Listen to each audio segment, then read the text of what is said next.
We're going to go ahead and get started. So if you haven't noticed, we do have a video recorder in the back. The idea is if people have to be off, if they are sick, if they don't pass the wellness screen for whatever reason, I don't want to hold it against them for not coming to class. So we are going to try to put these on Target Solutions so you can go back and actually watch the video if you do have to miss a class for that specific reason. And then we'll get into how it works if you have to miss a class for another reason. But just real quick, welcome, 2020 Fire Inspector Certification. Appreciate you guys hanging with me on the email communication. I know it was a lot and a little confusing at some points, but hopefully today I can answer all your questions and get you squared away and we'll get going. Just real quick, this is a lot of our team here at Fire Prevention, and so we're just going to go through and kind of intro everybody to you guys so you can put a name with the face and understand what we do, what our positions are down here. So first up, I'm going to go ahead and give it to Chief Karsten here, our Assistant Chief.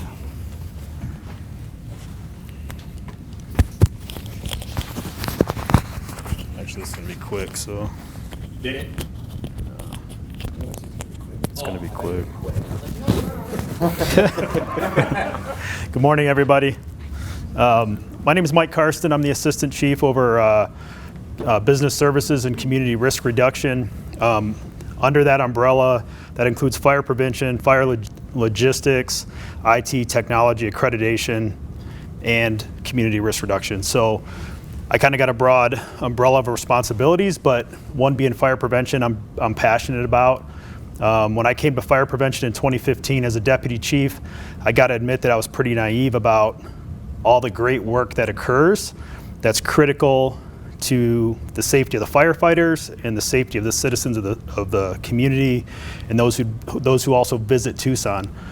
When you start talking about the work that's done from code enforcement, business assistance unit, the new construction unit, the fire investigation team, there's a lot of work that goes on, and I don't think the men and women in fire prevention probably get the credit that they really deserve, but there's a tremendous amount of work that goes on behind the scenes that's critical in a support role in regards to what we do every day out there in the community. So I think this is probably going to be one of the best certifications that we've probably hosted in a long time. I'm super excited about the team who's going to be delivering the information to all of you guys, and I mean, it's really an A team. So I want you guys to just really enjoy the whole experience of being here, and I think what you're going to take away from this certification is going to be something that's going to benefit you throughout your career. So thank you so much for being here, and I'll pass it to whoever's next. I don't even know if this is working or if it's on. What's that? I didn't even turn it on. Good morning. My name is Captain Nick Janton. I am responsible for the business assistance unit, which means I manage all the city buildings, the business community. Basically, the hazardous materials and hazardous waste is a big part of my role. And I also deal with all the Knox boxes and Knox key program, things like that for the entire city. I've been at fire prevention for 5 years now, just over 5 years. I started as an inspector, and then I got lucky enough to move into a captain's position while in prevention, which was awesome. And I'm happy here. It's been awesome. So I've sat in the same seat that you guys are sitting in. We've tried to take all the input from the inspectors, that are people that have gone through Inspector Cert, to try to tailor this to make it as best possible that we can. I appreciate you guys spending your next, 10 weeks, 11 weeks with us to get certified as inspector. It's a great job. It's not the glory one that you get the high fives and the on-camera stuff with the kicking down doors and saving babies and things like that. But it is a great part of the fire department, and I love being where I'm at. And we look forward to seeing some of you hopefully on this side of the building doing code enforcement and fire prevention stuff. So thanks a lot. Next. Good morning. I'm Tony Smith, and I'm responsible for the institutions in the city. That's your hospitals, nursing homes, daycares, adult cares, and I also manage the state licensed facility program that we have here. And there's probably almost 1,000 state licensed facilities here in Tucson. And a state licensed facility is your urgent care clinics, your counseling centers, a lot of the methadone rehab places. Those are the things that we have to inspect, and they get inspected every year. So there's a lot of work involved in what each inspector has to do here in fire prevention. My background, I have 27 years in the Air Force as a firefighter. I went to work for 10 years with code enforcement, and I was very lucky to come over here to Tucson Fire and continue my firefighting career. In October, I'll have 40 years of public service under my belt. So I really appreciate you guys coming to the class, because we could use a lot of inspectors right now. There's a lot of work to be done, and we need you guys to help do that. Thank you.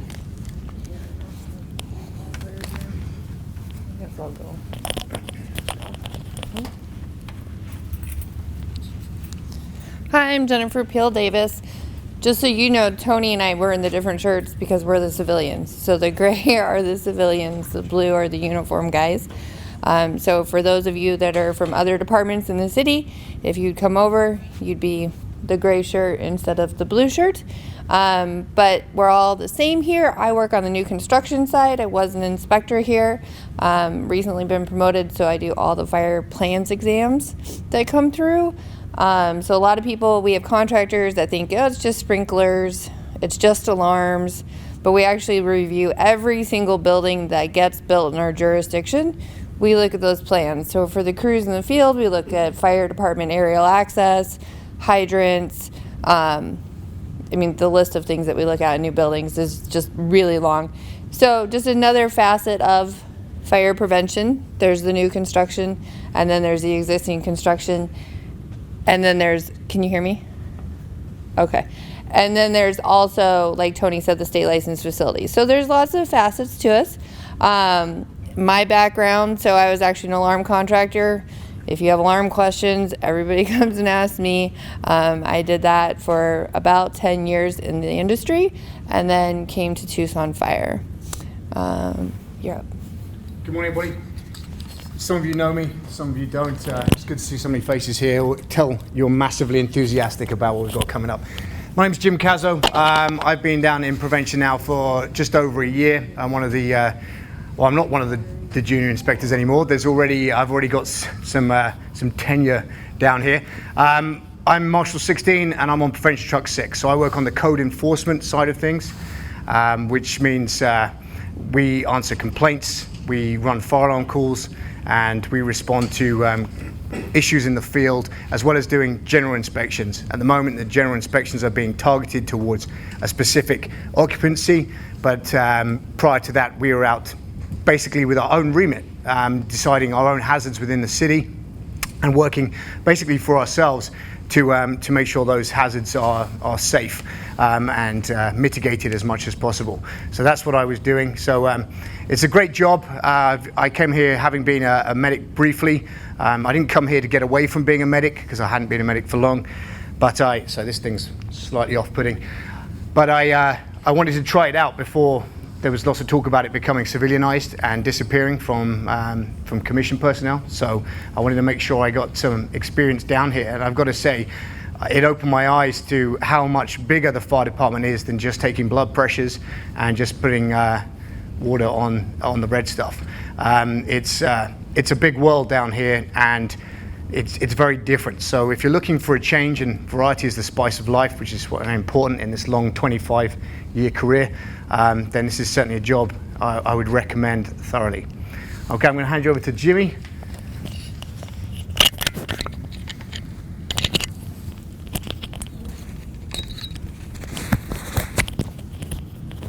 I have to use this for the camera, so anyone who's listening when they videotape it, if you can't make class, that's why we have to put this on. So my name is Jimmy Heinrich. I know a few of you in here, and I introduced myself to some others.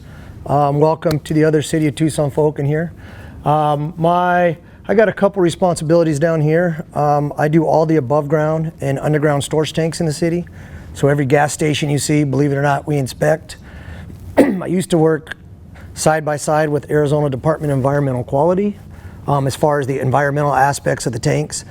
We have since ceased that delegation agreement, so I'm not working so much on environmental stuff. Environmental stuff was great, but it was kind of getting out of our scope of fire protection. But we still deal with the flammable and combustible liquids at all gas stations. Every above ground storage tank you see, from propane to argon to oxygen, all that stuff we have to look at. I just recently approved 3 170,000 gallon fuel tanks at the airport because they're putting in new fuel tanks. So coming out here, I never would have thought the fire department did that stuff. So just like these gentlemen said, it just really opens your eyes. I also, I'm a lead inspector down here, so I kind of help train and kind of guide the younger inspectors. We got some great young inspectors, so I don't have to do too much training and guiding. I'm part of the PT truck program. I think you guys are familiar, but we run low risk code 2 calls on fire alarms quite a bit. I think our PT trucks ran something like, don't quote me on this, but close to 3,000 calls last year. Not a lot, but I do think that it takes a little bit of pressure off some of the field personnel. And then I also do general inspections and life safety complaints and all that other stuff. So I've been on the job for 20 years now. Just got my 20. I came on in 2000, December. I spent 7 years as a firefighter, then 7 years as an engineer, and I decided to come out here. The biggest thing I miss about the field, as I'll be honest with you, is my 6 days off, and I miss driving the truck. I did enjoy driving the truck. But besides that, I'll also be very honest with you, this challenges you way more mentally than the field ever did. The field, when I look back at the field, was pretty simple. Yeah, I know you got a reactor in some emergency situations, you got to be on it, you got to be quick, but out here, your mind goes everywhere. You go down rabbit holes, and then you deal with city lawyers, you deal with other lawyers, you deal with some smart business owners that are a lot smarter than me, so you really have to use your PR skills, and it's just a whole different type of job. But that's what I think's been so great about it. It's really challenged me mentally compared to when I was in the field. Anyways, that being said, we're going to move on to our first lesson here. Let me get you the syllabus with it. Okay, go ahead. Can I have the... Oh, yeah.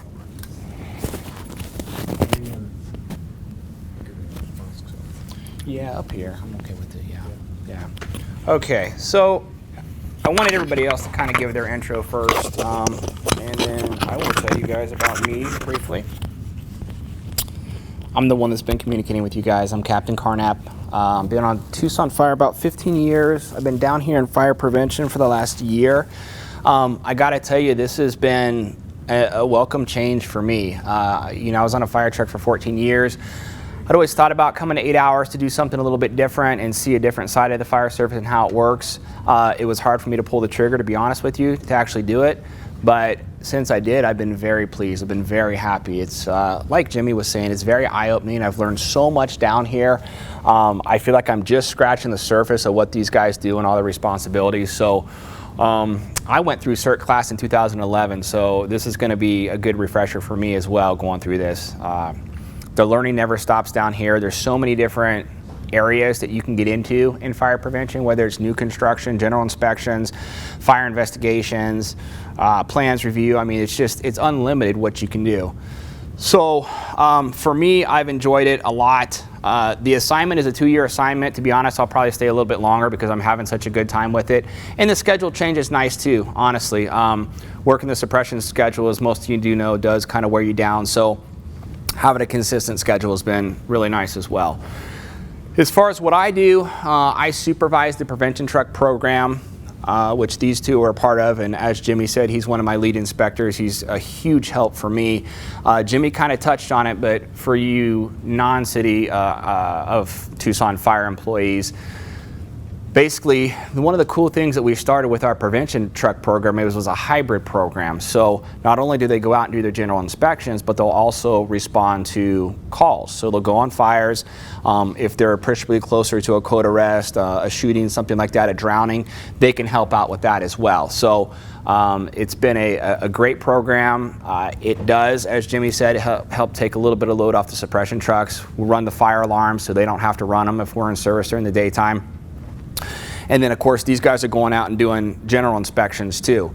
So typically how that works is we've divided the city into 8 geographical areas. And the inspectors assigned to prevention trucks during the daytime They are in their geographical area and they are responsible for the businesses in that area, whether the complaints come in, people need Knox boxes installed, and just doing general inspections.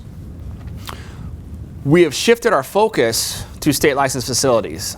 State licensed facilities are something that are very important to inspect, and they do generate revenue for the city. That's another piece of this down here that a lot of people don't understand is the businesses that operate in the city have to have an operational permit to run their business. So by us going out and doing these inspections and getting operational permits, it draws quite a bit of money for us here in the city and helps out a lot. So that's what I do. Obviously, I'm in charge of the certification program as well. This is my first class, so go easy on me, my first certification. It's been a lot to put together, but I'm really looking forward to it. It should be a lot of fun.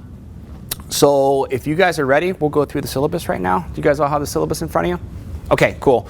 So we'll go through it, and then at the end, if you guys don't mind signing it, just reading through that little disclaimer once we get through it, signing it, returning it to me, and we'll be all squared away there. So this is a Pima Community College recognized class. So if you guys make it through this, you will get credit for this. This is FSC 124, it's 3 credit hours. I think most of you have already sent me in, I needed a full name and a date of birth, and if you haven't done that, please do as soon as you can. That way I can help get you registered for Pima. And if you've never been registered at Pima, never taken a class through Pima, I did have an email that had a link for how to actually get the initial registration going as well. So if you have any questions about that, let me know after class and I can help you get squared away to make sure you guys get the credit for it.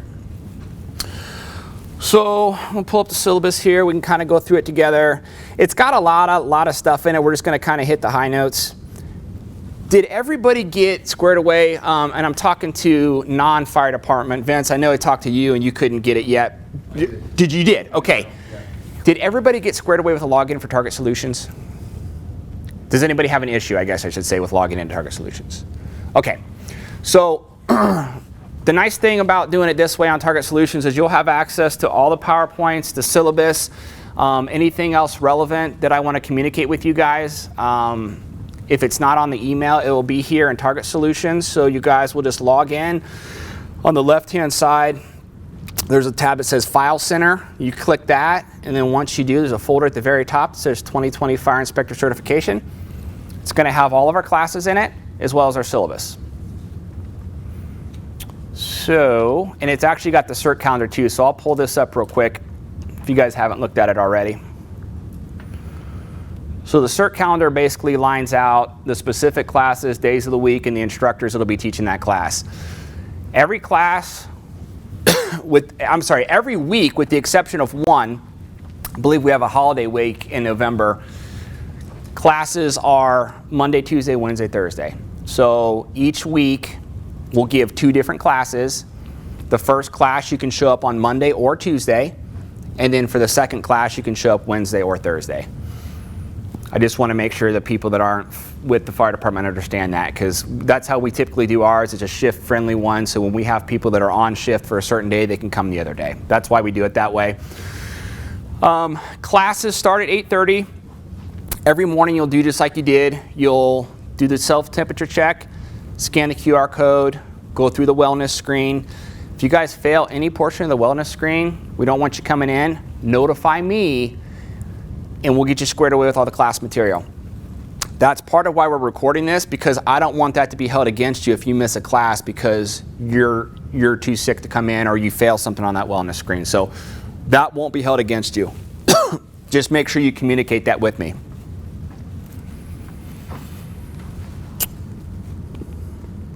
So let me see if I can find which week it is. There is a holiday week in here. And it's just important that you guys see that, because I think it's one day we're off a little bit on our traditional schedule with class. Veterans Day? You remember what it is? It's November? The 11th, yeah. So if you look at that week, it's got November 9th and 10th, and then the 12th and 13th, because that Wednesday is Veterans Day, so we won't. So don't show up that day, because we won't be here. Any questions about that so far before we dig into the syllabus? Everybody good? Okay. The other part too is, and I didn't realize this because this whole Outlook email thing's a little bit new, but when I communicate with you guys via email, you're in a group email. So it doesn't always populate in your new emails. You have to kind of scroll down on the left-hand side and there'll be a groups folder.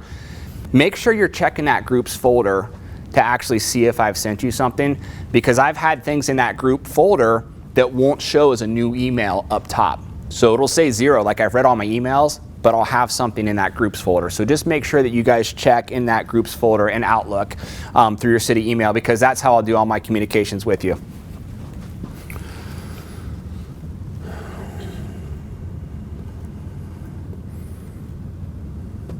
Okay, so as I said, this is a PIMA class, FSC 124. You guys will get the 3 credits.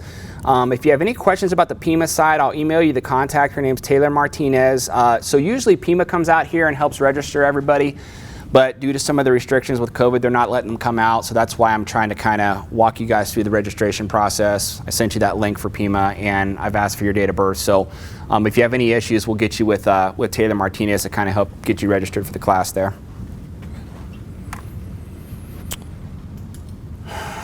Okay, so my contact information is up there. That number right there, the instructor phone, that's a good contact for me. If you guys have any issues, my email is also on there. Again, if you're going to miss class, if you're going to be late to class, if there's some kind of issue, you're sick, please just let me know in advance. Start date, end date of class, I got the website up there, Target Solutions, the times, the final exam date you'll see right there is the 18th and the 19th. You can come either day. This is all the community college stuff that just outlines in detail all the different NFPA standards that we cover in the chapters right there. So we're going to kind of breeze through this stuff. Gives you the objectives in each of the chapters, so it basically tells you when we cover these lessons, here's what we're looking to get across to you. This is the information that we want you to take away from it. And as you can see, there's a bunch of them. This is just another general outline of the different classes that we're teaching and what books they're out of. So pay attention to that as well. Was everybody able to get the books okay? Okay, let me know if there's any issues with it. I know that they're out there. This is, you kind of see the academic integrity policy right there. And then this is more, again, of the community college end that we just have to go through since it's an official college. It tells you about financial aid, withdrawing. So the one down here I want you to look at is the class requirements. So you're allowed to miss 2 of the classes. That's it. Anything more than 2 that is not a medically documented reason, right, like failing this wellness screen or testing positive for COVID, you'll have to withdraw from the class. The reason being is there's so much information that we cover that if you were to miss 3 or more classes, you just wouldn't get the gist of what we're trying to get across to you. So if you do have to miss a class for a non-medical related reason, again, let me know ahead of time, and then the responsibility and the expectation will be that you complete a paper, 1 to 2 page paper, based on the information out of the PowerPoints that we presented that day. And so you'll turn that in to me. It's a lot easier if you don't miss a class. Sometimes you have to, life happens, I get it. Just know that 2 is going to be the maximum amount that you're going to be able to miss right there.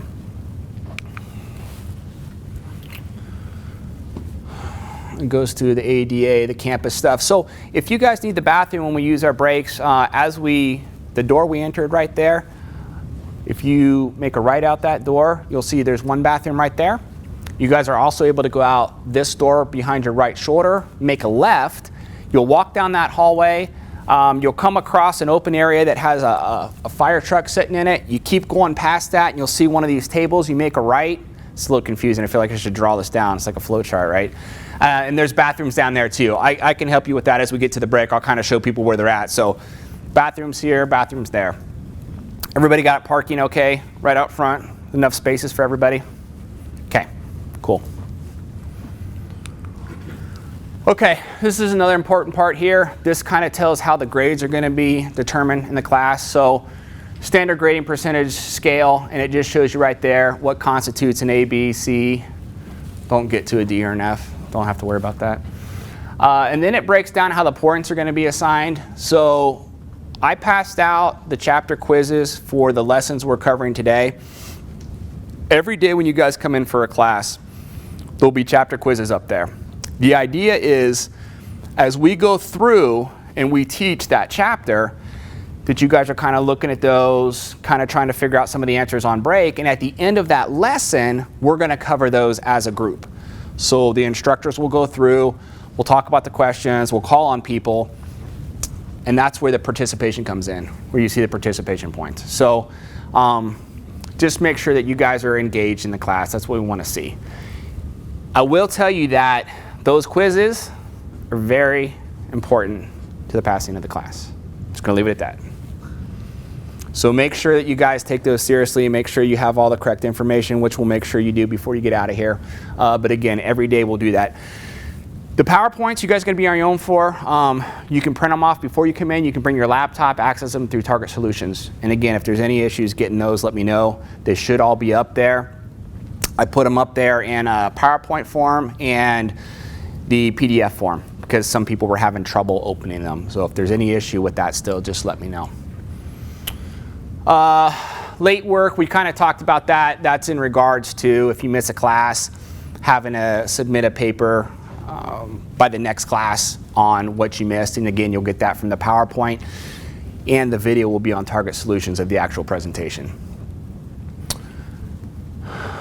Down here again, this just goes through the schedule, kind of what you already saw on that spreadsheet, the days we're teaching the classes, the title of the class, the chapter that it comes out of.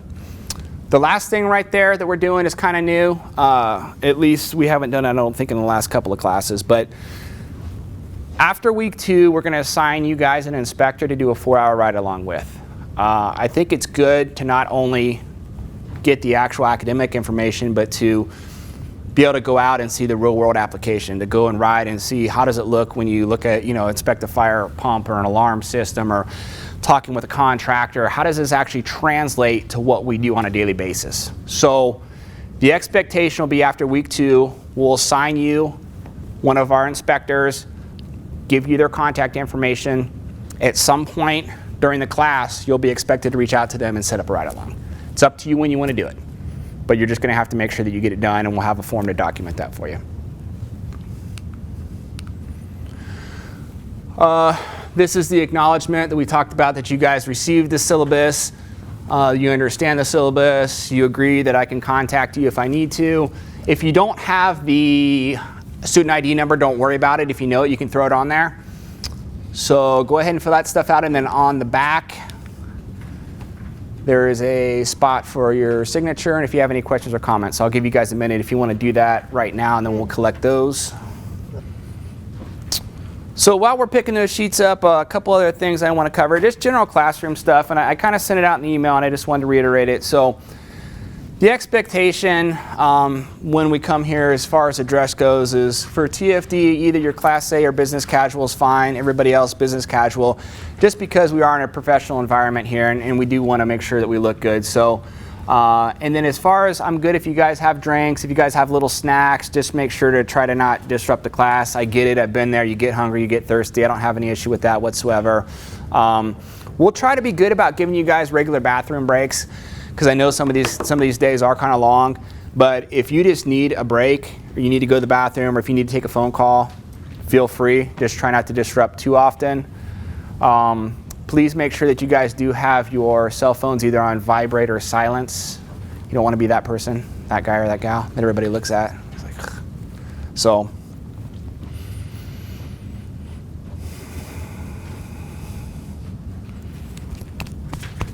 okay, perfect, good. So before we get started, we've told you a little bit about us. I kind of wanted to go around the room and have everybody just real briefly introduce yourself to us, who you work for, what your position is, and why you're taking this class, what you're looking to get out of it. So Taylor, we'll start with you. Well, thanks guys, I appreciate it. A lot of good points in there. You know, people from the Tucson fire side, whether you think about being an inspector or not, it makes you a better firefighter regardless. And the other employees of the City of Tucson, we're so happy to have you guys, that you take the interest in what we're doing. Hopefully we can learn a little bit more about what you do as well. But I just think it makes us all better having that knowledge of and then making those contacts, right, too. If you need to reach out to us or we need to reach out to you, we have those contacts now. So really glad that everybody's here. It's going to be a good class. We're excited for it. Before we get started, we're going to give you guys a break. So why don't you guys take about 10 minutes. If you guys need the bathrooms, there's one right here, and then I'll direct people to the bathroom down this way too if you guys need it, okay? So we'll come back in 10. All right, good morning, guys. Here we go. Chapter 1, duties and authority. We've talked about how important fire inspection is to kind of helping crew fields. And the more you know about being inspector, it really does help you as a firefighter, captain, medic, whatever your position is out in the field. However, this first chapter, it's not going to help you a ton because a lot of it is what are our duties, what kind of authority we do. It talks about, civil cases, basically what we can inspect, what we can't inspect, kind of a broad overview. So very important for the class. Definitely listen. I kind of found it very interesting, but just know this first section, you're not going to go on in truck and go, man, that could have been a civil case there, or man, that wasn't our, so just keep that in mind. So duties and authorities. Describe the duties of an inspector. Someone just go ahead and, what do you think a fire inspector does? Anybody? Just broadly. Go ahead, right here. You look like you wanted to answer. Inspecting new buildings, making sure everything's okay. code. Inspecting new buildings, make sure that building is built according to standards. True. Anything else? Yes, inspecting all aspects, even annual inspections of different locations. Annual inspections, that's very important when it comes to the state licensed facilities. And yeah, at a broadly we inspect buildings, but it's kind of more than that. I would say 25, 30, 35% of our job deals with complaints. And that's not always inspection. It's just dealing with complaints from the public, dealing with complaints from the business, or a complaint from the field, which one thing I want to tell you guys, if you ever have a question, go ahead and feel free to contact fire prevention, okay? That's very important. So, yeah, inspector goes out, new construction we talked about. And Jim, a lot of the stuff I say, Jim's gonna repeat, he's just gonna go deeper. I'm gonna briefly go over it. New construction, as far as when a brand new building is built, it has to go through a permit, a process. It's kind of a lengthy process. We also have the maintenance code. So we do maintenance inspections, existing buildings, and that's where it really gets nitty and gritty. You have a building that's 40, 50 years old that you go in and inspect. It's tough, guys. It's tough doing an inspection, especially on a building that is a mom and pop run, has been in business for 40 years, has been inspected multiple times, and maybe the inspectors before didn't notice everything, or quite honestly, didn't take it too serious. And here I come in and I'm having them do thousands of dollars of work, and it could put them out of business. That's an awful feeling, but that does happen. So you have to really, as an inspector, learn to work with the businesses. We just can't go there with a heavy hand and take charge, because you do have, especially with COVID, that really was a tough one. We really backed off on inspections during COVID. We didn't do much at all, just because there was a lot of smaller businesses that were hurt pretty hard. So, okay, basically to protect the lives and property from uncontrolled fires. I think that's kind of self-explanatory. We all know the history of fires in the U.S., in fact, all over the world, conflagration, and how fires got bigger and bigger and bigger and almost impossible to stop. Fires are going to happen. I mean, we're in the business to prevent them, but the reality is you're never going to stop them. So, but the other thing we got to think about is other hazards. And I don't know what the statistics are, but it sure does seem like there's more and more shootings, we know, whether that be in a supermarket, a movie theater, a school. We got to think about that now. There might be more of a chance that you get involved in a shooting or a life safety that way than a fire. And that's where the fire code talks about exiting, clear exit paths, open exit doors. So you better hope if you're in a grocery store or a movie theater, if you hear someone, emergency happening, someone popping off or whatever, that you see that closest exit sign, that you're flying out that door. You better hope it's unlocked, or you better hope it works. We also got to check how that door opens. A lot of times these buildings that are old, you'll go up and push the door, and it takes a little bit of force to get it open. And I'll tell the business owner, I said, you got to have that fixed. I said, this has to open freely. And they said, well, we can open. I said, well, think about your 7 or 8 year old, 9, 10-year-old panicking, running out that door, trying to hit it, and that doesn't have strong enough. So you really got to think about that stuff when you're looking at the fire code. So fires, yes, number one, but it's a life safety code as well. A lot of other hazards that we have to address when we're going through a building. And that's a big one when I talk with business owners. A lot of them, very common is, we don't have a lot of fires. What's the odds of me having a fire? I say, well, what's any emergency? That exit door is any life safety emergency. Yes, fire is the number, it's the fire code, but it deals with life safety. So any emergency that happens in that business, even if it's a Circle K and you got to go out that back exit, you better hope you can get out quickly. So that's the important. Once I tell business owners and property owners that, they really seem to be a little more receptive, because a lot of them get robbed, a lot of them have, certain criminal acts. All of a sudden it kind of opens your ears. That's a good point. Okay, who may be responsible for inspection programs? We have different agencies. We have the fire department, building department, code enforcement, insurance underwriters, and third-party compliance certification. As far as fire department concerns, that's us. Building department, we have our planning and development, which is downtown here. And anything not fire related, they do. They talk about zoning. Can you put that business on that property? Can that business, let's say it's a small property, can that business be located within 10 feet of a lot line? Does that business, are they going to have enough parking spots available? Are they going to have handicap accessible? Is it structurally sound? The mechanical, the HVAC units, the electrical units, that all is handled by planning and development. Down here, we deal with the fire side of it, the suppression systems, the alarm system, the egress, exiting, and all that stuff. So the fire department and the building department, we definitely work hand in hand. That is a good relationship that we got to maintain. Code enforcement is another very important factor. So code enforcement, they tend to do more residential, all right? So we don't have authority really over private dwellings. So you could call me out to a residential house and they don't have to let me in. There's certain, it's a slippery slope. If there is an immediate life safety hazard, we can enforce it, but a lot of times we turn a lot of stuff over to code enforcement. The kicker is there, if we turn it over to code enforcement, we have to wait at the business for them to come if they want to get in right away. If I submit a request to code enforcement, say, hey, this property looks like they have some electrical issues, they're doing work in the back that is creating a lot of sparks that created a fire, I really can't go in. There's only so much I can do. I have to call code enforcement because they deal with private residences. If I create what's called a ticket, code enforcement can get out 2 or 3 days later. So it's important, if I call code enforcement, building safety is the same thing. When you guys are on fires and you call building safety, code enforcement, building safety, same guys, same team, same crew, just different terms. You kind of want to stay on scene. They're going to be an hour ETA. Same thing as the field when you're on a fire. If you go to a telephone pole that's down, you call building safety. I want to stay on scene so they can come straight out, address the hazard. So code enforcement, building department, fire department, man, we all work together. It really is a good working relationship. And this is where Captain was talking about, or Chief Karsten was really developing PR and really developing a network of people. Man, I've been introduced to so many different professionals with this job. It's pretty fascinating. And like I said, there's a lot of people way smarter than me. So there's a lot to learn out here. Insurance underwriters, basically they go out and do assessment, what the risk is and what the cost is. I got to tell you, in 7 years as a firefighter or an inspector, I've never worked with an insurance company. Couple times I've had a business request to do an inspection because the insurance company wants an inspection to possibly keep rates down for whatever reasons. I stay out of that. None of my business. I'll just do their inspection. So we really don't work with insurance companies too much.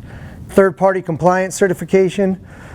Like this building here has a sprinkler system and a fire alarm system. We don't go, once the building has been built and I come 5 years later and do an inspection, I don't inspect the sprinkler system. I don't inspect the alarm system.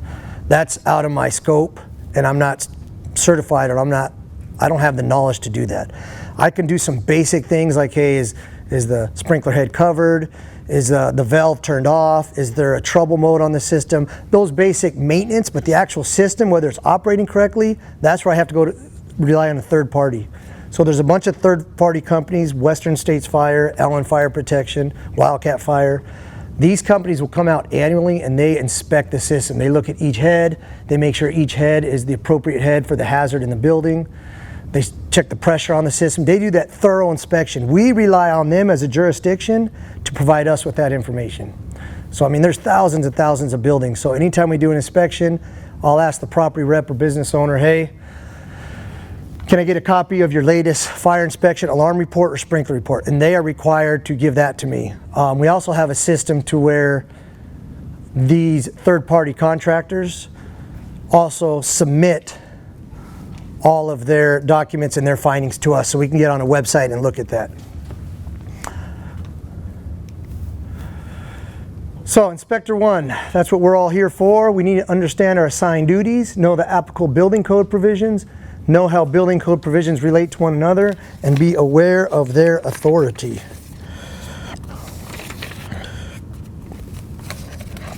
So, understand our assigned duties. Our duty is to go out, so like I said, we have new construction, we have our maintenance side of the code, which is what I am, and we do old buildings and we make sure they're maintaining the fire code. I can't go out to an old building that was built 20 years ago and make it be compliant with the current fire code. There's certain stuff in the current, if you have enough time down here, there's certain items in the current fire code, life safety, that always get carried on. With a little bit of time and experience, you know what those are, but a good portion of the code does not. It's only for new construction. So I have to go back to the code it was built under sometimes, you know. I might have to go back 20 years. Hey, did they require a fire alarm? Hey, what was the exiting requirements back then? What was the aisle? Whatever those requirements are. So that's where kind of when you go and do one inspection, it could take a couple days because you have to go back and reference old codes. So that's the maintenance side of the code. New construction, they do everything new. We know there's a ton of buildings going on at the U of A. It seems like every couple months there's a new 4, 6, 7, 8, 9, 10-story high-rise going in that we have to do the inspection for that. You have the underground storage tanks and above ground storage tank division, which is what I'm in. We have all the medical offices. We do daycares. Just a broad range of scopes, and you can't do everything. Not one inspector is assigned to everything. It's impossible. You just can't get it done. So understand what your duty is and what you're enforcing. Also, we need to understand that if it's not in the code, we can't enforce it. I just can't say that's a safety hazard. I don't like it. I mean, there's a little catch-all phrase in there, but once again, I've talked to a city attorney. That doesn't hold up for us a lot. You got to be really careful. The code is there for a reason. That's what we follow. Building code provisions, know that we have building codes that apply. So we work out of the International Fire Code, which is the IFC. You also have the International Mechanical Code, right? That deals with all your HVAC systems, your heating, your cooling, plumbing. The International Electric Code, we can refer back to the Electric Code. We have the Residential Code. All these other codes that we kind of got to work together with. And like I said, I'm not a mechanical expert, I'm not an electrical expert. I know basic electrical stuff. If it gets more than that, that's when I need to call building safety code enforcement and say, hey, I need electrical specialist because I just don't understand if this is all wired correctly.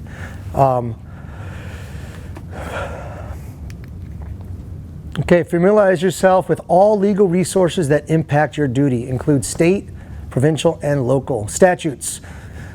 Statutes are basically a written policy that has been formalized and has legal ramification now. So in order to amend, so we have the IFC, we've all the NFPA, National Fire Protection Association, National Fire Association, all those are standards. At their core, they're not codes, they're not enforceable. However, we as a jurisdiction have adopted them and we can enforce those. So I know that's kind of funny, but that's going to be important when they'll talk about what's the difference between a code and a standard. A code is enforceable. It has legal ramification. A standard does not. But we can adopt the standards. Now, in order to adopt the standards, and this is kind of getting out of, it kind of gets deep. In order to adopt the standards, we have to go to the city council and get permission. They have to vote on it. We just can't say as a fire department, you know what, we want to adopt this standard over in the plumbing code or the NFPA. That's not how it works. It has to go through a formal process. So know the difference between codes and standards. NFPA is a standard, NFA is a standard, the International Fire Code is an actual code. Permitting process, Jim, you go into detail on the permitting process, right? Or no? Yes. Okay, so like I said, permitting process, there's 2 permits. I'm gonna go real briefly, Jim's gonna hit them harder. We got construction permits, operational permits. Construction permits are anytime you're constructing something brand new from the ground up, whether it be a tank, whether it be a room, or whether it be a building. And then we got operational permits, which basically states, hey, you could operate this business, okay? It's not new construction. So Jim's gonna go into those deeper. Operating and constructional permits, those are the 2, okay? Inspectors must know what their level 1 job duties include. Here we go, citizen complaints. That's a pretty common one. My most common complaint from citizens is probably backyard fires. Once again though, there's only so much I can enforce on a backyard fire. It is legal to have a fire in your backyard as long as you have a certain amount of requirements. You have to have an extinguisher or a hose line in place. It has to be a certain distance away from a structure. It can only be 3 by 2. You can have fires. So if you go out there as a fire engine, you just can't tell someone, no, you can't have one, that's against the code. That's really not true. But it's my job to determine, is the fire too big and are they conducting it safely? So always report if someone has a fire and there's a lot of complaints, but realize private property, they do have some rights. And we forget that as fire department. We think we can go in there and just kind of kick ass and take names, but it really doesn't work that way all the time. And that's when you want to get code enforcement involved too. They kind of, on the private or residential side, they're a little more knowledgeable than we are. Interpret codes and standards. Once again, you know, the code can be tough. There's a lot of legal language in there. It's written, it's tough to decipher, so you definitely just have to get experience of reading that code, and you guys will get more into code book later, but there's a certain way that the code book is laid out, and when you start understanding the way the code book is laid out, you'll be able to interpret those codes much better. Applying codes and standards, once again, we talk about the maintenance side of the code versus new construction. We just can't apply new construction, the brand new 2020 code on a building that's 20 years old if it didn't follow under that code. And if it's, so that's another kind of tricky part of the code. Perform fire and life safety inspection. That's what we call basic general inspection. That's when I go to a business, I go to a movie theater, and I can call up or I can go in person and say, hey, I'm with Tucson Fire, I would like to conduct a fire and life safety inspection. Can I do that? Can we set up a time? Or if you're okay, we can do, that's a general inspection. I go in and I look at the entire building and I just make sure that they're maintaining the current fire code. Determine occupancy loads for single-use buildings. Occupancy loads are, each room is designed to have a certain amount of people. Depending on how many people you have, that'll change your requirements on whether or not you need a sprinkler. That will change the requirements on travel distance to exits and how many exits you can have.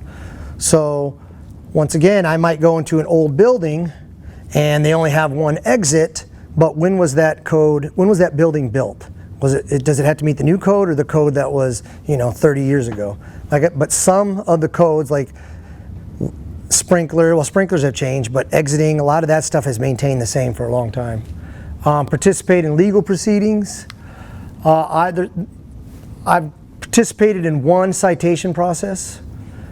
That's something that we may have to do. See, our goal out here is not to fine someone, not to stop their business, not to cite them. Our goal is to get compliance. To get compliance for the safety of the city, right? Because we're a public service, and the safety of the occupants of the building and the safety of you guys out there. A lot of what we do helps you when you get to the scene and fight a fire. So that's kind of a last ditch effort going to court. We really don't want to do that. We really want to keep it with compliance. That's why we like to work with businesses a little. Verify water supply flow capacity. That's more on the new construction side, but basically if you have a hydrant, does it put out enough GPM for the sprinkler system on that building? Okay, let's move on. Inspection programs may be found in one or more public organizations. We've talked about this. Fire department, that's us. Building department, planning and development, or zoning, and code enforcement department. Code enforcement does more of the residential side. Those three we've talked about, we work in unison, hand in hand a lot. Okay, fire prevention division can be staffed in different ways. Non-sworn and sworn personnel, and a combination of both. So otherwise, sworn would be active, which would be us, and then non-sworn would be civilian, which would be the public coming in. So at one time at Tucson Fire, we were just sworn, right? It was just firefighters promoting within the department moving up. Well, we've kind of have a hybrid system now where we have some civilians and some sworn people. Most of our civilians come from the building department or other city departments where they have some other experience. And I got to tell you, it's been great. There's a wealth of knowledge that they have that we don't have. So we're talking about court proceedings, we're talking about citations. I'm working through a process right now where I may have to do a citation. To the credit of code enforcement, they're incredible at that. They have that process down. They go to court a lot more than us. If it wasn't for them, we'd have a real hard time figuring out our citation process. So we're starting to get better at that. So the hybrid system between code enforcement and us is awesome because we have that knowledge from the field. We can kind of look at a building and say, hey, I know what it's like to come in here as emergency. I know what I can see, readily see, what I cannot see. I know what creates a real hazard, what might not be a hazard. Civilian inspectors come from another side of code enforcement or other departments that give us a whole nother knowledge that we have not really learned. So those two things together has really been beneficial. So right now that's what we have down here, a combination of both. So it looks like we're going to be staying with that system for a while, and it really works well. And the majority of departments out there, I believe, do a combo of both. That's why it's great that you guys are taking this, because you never know down the line, you start getting your certifications, this is something you might want to come to. And we can really use your knowledge. Know the duties of inspectors, staff, and building departments, usually civilian employees, we talked about that. Review and approve all new construction, we talked about what they deal as far as mechanical, electrical, plumbing, engineering of the structure, all those other things. And then we do the fire side as far as sprinklers, exiting, alarm systems, fire doors. Review and approve all alterations to existing structures. A lot of times you'll have a building that wants to add on. Well, that's where they come in and we come in. Once again, now that's a construction permit, right? It's an old building, but they're constructing, they're adding on to the old building. So now it's a construction permit. The issuance of permits, conduct plan reviews, and perform field inspections. Jim will get into this a little bit more. Know the responsibilities of inspectors and code enforcement departments. Conducting fire inspection, responding to complaints. We've talked about fire inspections, talked about responding to complaints. Parking, well, fire lane enforcement, right? So something kind of interesting about fire lanes, which I never realized, is in order for a fire lane to be enforceable, it actually has to have that official sign that has been approved, right? You see that sign, it has no parking fire lane. If it's just a red curb, we can't go out there and enforce it because we don't know if it's an official fire lane. And in order for a fire lane to be official, it has to be something that was approved and something that has been through the process and actually has a sign up. So remember that when you're out there, if someone's on a red curb, but a lot of times what businesses will do, they'll paint a red curb because they don't want anyone parking there. But in reality, it's not an actual fire lane. Fire lanes are determined by width and how you can get one or two trucks by each other. And the businesses don't know that, so they'll just paint a red curb thinking, hey, I don't want people parking here. But really, we don't have much enforcement over it, right? Now, we can go out and measure it, and it could be a fire line. We still can't cite them. We can't give them a ticket because there's no real sign. So we can go out there, measure it, and say, you know what, this is a fire lane, it was missed. We're gonna go ahead and construct a fire lane, but whoever's parking there's nothing we can do with it until we get that sign up. Weed abatement, that's important because we all know weed speeds up the growth of fire. So that's another big one that we deal with a lot. We deal with washes coming up to property, weeds that need to be abated. You go to a lot of these industrial complexes or apartment complexes in the back, they have way too much weeds that are overgrown. That's something we got to look into. Vacant structures are big. We all know that vacant structures get lit on fire by vandals or accidentally by people sleeping on them. There's certain, I think we had that one off of 29th Street, right? 29th and was it Craycroft and Swan that kept burning? That was a nightmare. Water usage, pyrotechnics displays, and tents. So here's a whole nother thing of, we do fireworks, right? So I'm kind of in charge of the firework program here as well, Glenn DeOria and myself. So 4th of July, we're the ones up there inspecting every year. You know, are they lining up the mortars right? Is the mountain wet down? Do they have the right precautions in place? After the U of A football games we don't do because that's county, that's state. But down at Keno Sport Complex, when they do fireworks, we have to oversee that too. So people will apply for permits. I have to look at the plans, see where they're shooting, making sure the fallout radius is appropriate, making sure that there's no vehicles, no people in the fallout radius. We got to make sure we're talking about weed abatement. We just did a shoot out at La Mariposa, way out the inside. I don't know if you guys know where that, way on the east side. They had weeds about 6 inches to a foot high just because of COVID. No one was maintaining the grounds. Well, I wouldn't let them shoot until they chopped all that down, and then they had to wet it before the shoot. So stuff like that we do. No one ever thinks we really do that, but that's part of the fire department too. And I really enjoy fireworks. It's a pretty cool division of the department.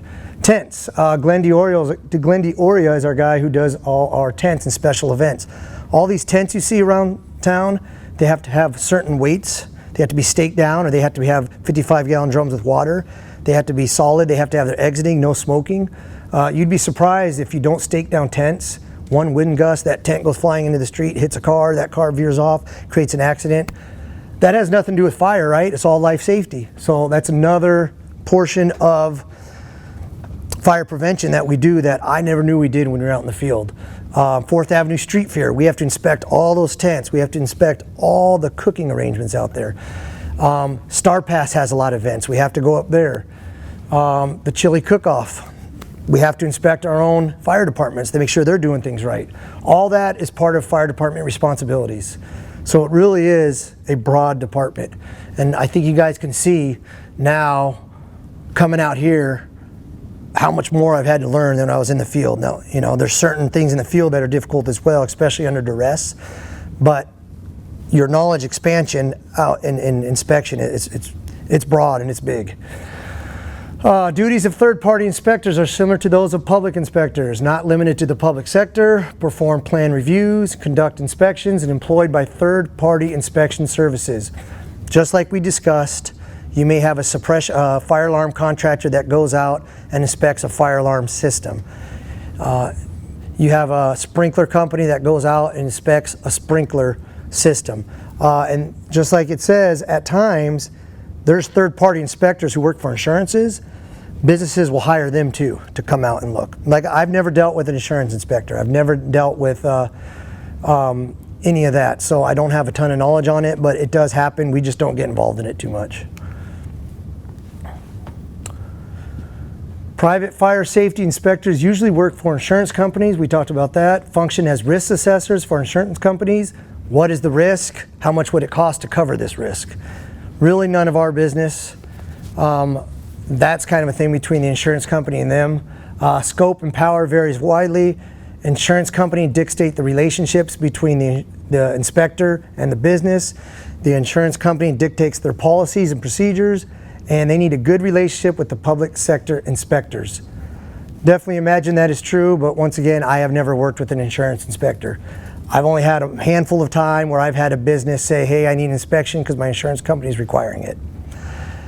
Now, I know for licensed facilities, state licensed facilities, Tony was in here, and we deal with medical facilities, we deal with hospitals, doctor's offices. They're required to have permits annually.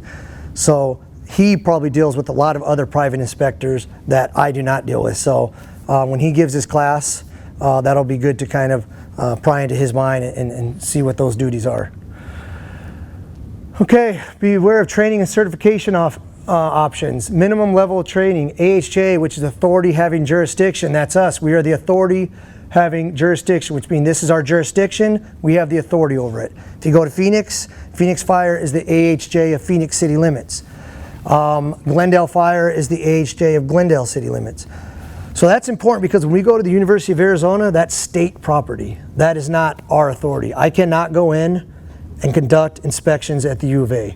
So anybody who works at Station 3, we could pre-plan it as a crew and go pre-plan the building and look for safety aspects. What we want to do in a fire? Do we have any concerns? But I can't go there as an inspector, inspect it, and tell them what to do. It doesn't work that way. U of A has their own inspectors, and you can also call state. So state fire now is part of forest management, and there's only one state fire inspector for all of Pima County, I believe, one or two. So definitely a resource, but they're pretty tied up. Same with the county. Sometimes we'll do inspections that are right on the county line. I actually did an inspection once that I swore was in the city. It was when I first started. I went through the whole entire inspection. I gave him my report. I went back to the office. I thought, man, this is one of those interesting ones. We have a map we can get on to see exactly where city limits are, and it was a county building. So scrap that inspection. We don't have any authority, any enforcement authority at a county building. So remember that, that's important. Same with South Tucson, we can't go in there. So state property, same with schools, TUSD. We don't inspect schools. So if you see an issue in school, definitely bring it to our attention and we can forward it to the proper jurisdiction. But Tucson Fire cannot go into Saguaro High School and start conducting inspections. That is state fire, which is part of forestry management right now. I never knew that either when I was out, before I came out here. Professional qualification, NFPA 1031. We've adopted those standards, so when we certify you guys and fire inspectors, and if you get promoted and come out to the prevention division, our whole probationary packet is based on NFPA 1031. All the qualifications, all the things you need to check off on are all NFPA 1031. We can go down and provide courses and training materials. The great thing about here, once again, I know I keep saying this, guys, it's like a broken record, but the knowledge is just, boom, it's big. ICC, International Code Council. We are required within the first year to get our ICC 1. It's our Inspector 1 for the International Code Council, different Inspector 1 than you're getting here. So we have to study that entire code book. You take a test, and then basically the test is based on whatever's in the code book. Sounds easy because it's an open book test, but I don't know about you guys. Why are open book tests harder than non-open book tests? So it's a pretty difficult test, but that's another certification we get. We're only required to get the ICC 1, but some of us are working on ICC 2. I have my ICC 2 and some others. Those are all great because if you ever decide to leave this job, after 25, 30 years, you move on, you may want a job somewhere else. I also work, like I said, I worked with ADEQ for about 3 years, Department of Environmental Quality. I got a lot of cool training on environmental regulations. RCRA, the Resource Conservation and Recovery Act, anything to do with polluting our environment. I got to take a week-long course in Vegas. There's a lot to obtain, a lot to retain, but there's a lot of certifications out here that are really neat. They're really cool. So, and all that is your Inspector 1. All that goes together and you get your Inspector 1. So if you ever come out here, there's definitely a lot of opportunities to expand your knowledge and to move in different directions. I kind of look at it like the field. You become a firefighter, you can either be inspector, engineer, captain. Same here, you come to be an inspector. Well, now we have another bunch of doors that open. You can do general inspections, you can do new construction, you can do fireworks, you can do tanks, you can do hazmat. It really you can do fraternity, sorority. It really branches out. Private schools. Now that's another thing. We have jurisdiction over private schools under a certain amount of people. Over a certain population, we don't have a jurisdiction on. So there's a lot going on here. And that's what comes down there. There's a ton of certifications that we can grab down here, okay? If you want to be a plans examiner, you got to get a certification to look at plans and be able to get in those plans and approve them or not approve them.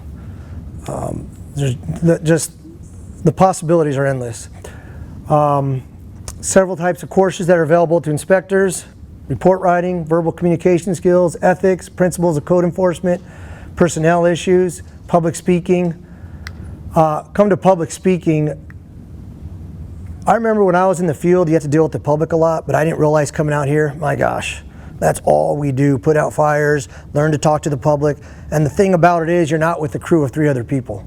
So if a business owner is kind of pressing against you, gets a little argumentative, does not agree with you, maybe you got 2 people coming at you, you're by yourself. And it happens. It's not a crew of 4. You know, it's tough. Sometimes you got to back off and realize you lost that battle. Let them know you'll be back. rethink your plan approach, get reinforcements, maybe look into what you're enforcing. Is this, can I enforce this, can I not? And then go back. You really learn how to give and take out here. You can't walk in as heavy-handed. It doesn't work that way.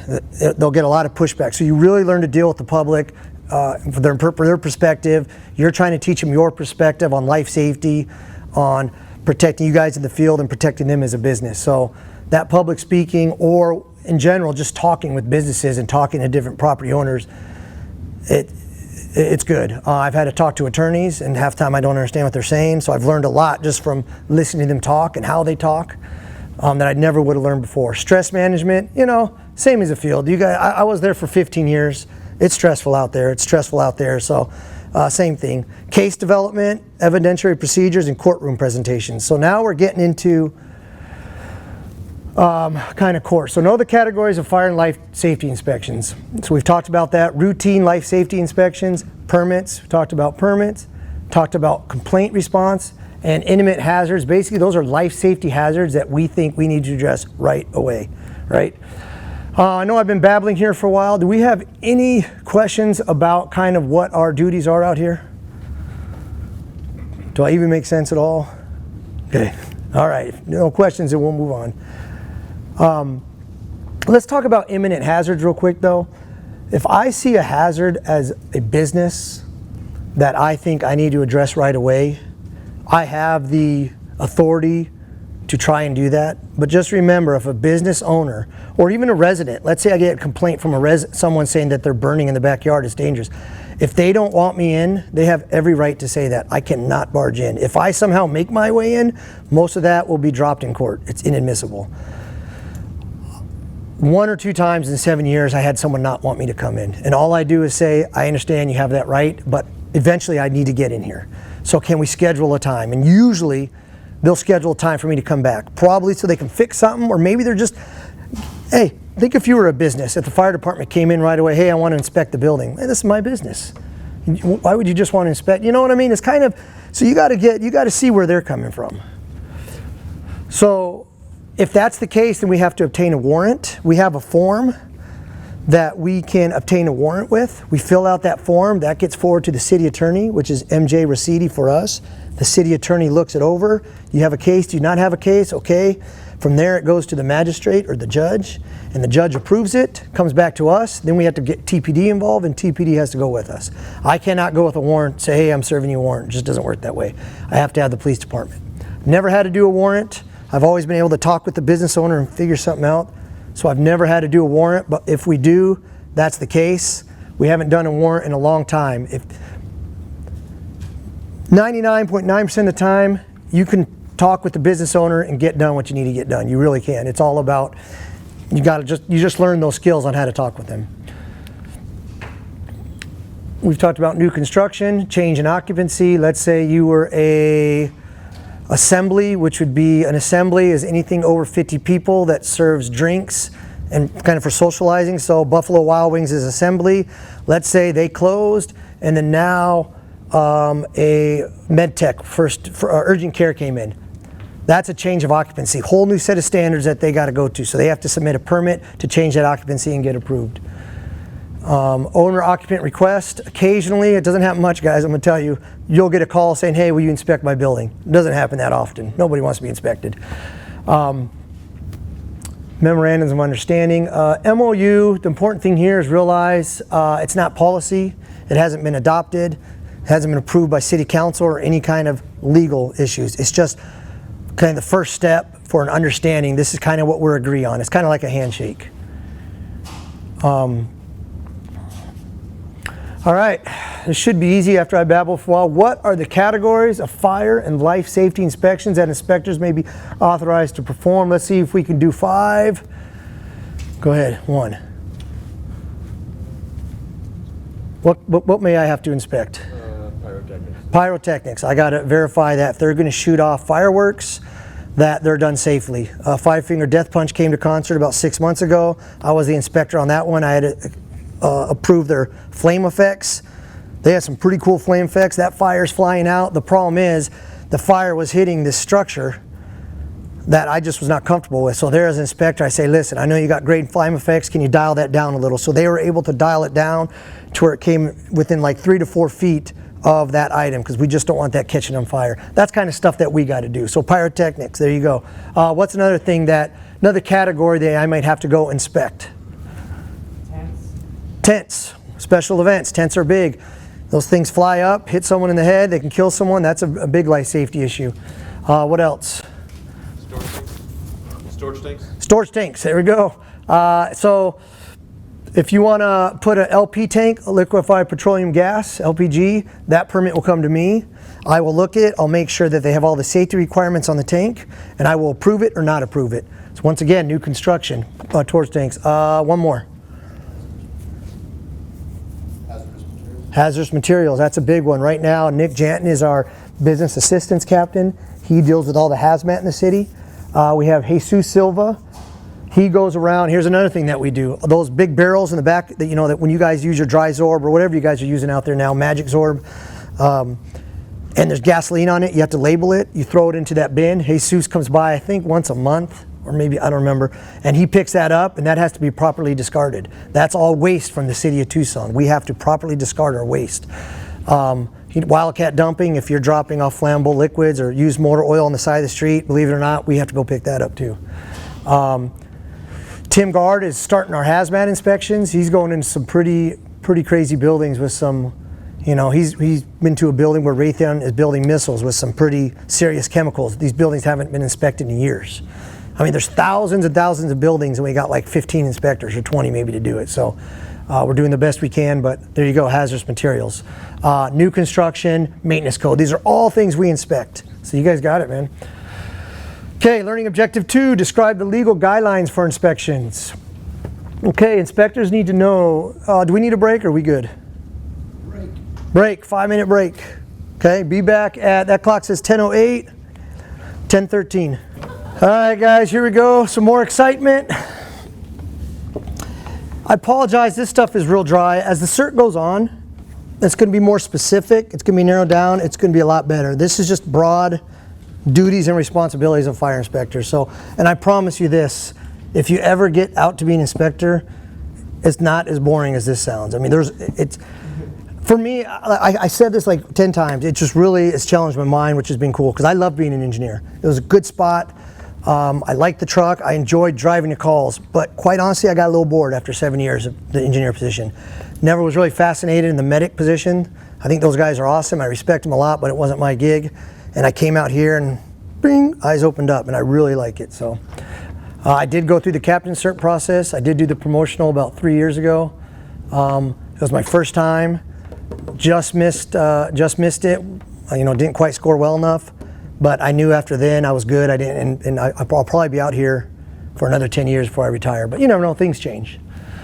So we're talking about non-compliance with the code, a violation of a criminal or civil law. Now we're talking about going to court. We're not going to talk about criminal law much. I'm going to tell you what the PowerPoint says, but the reality is we don't deal with criminal law. We're not going to deal with felony cases if something happens and someone dies in a fire, really.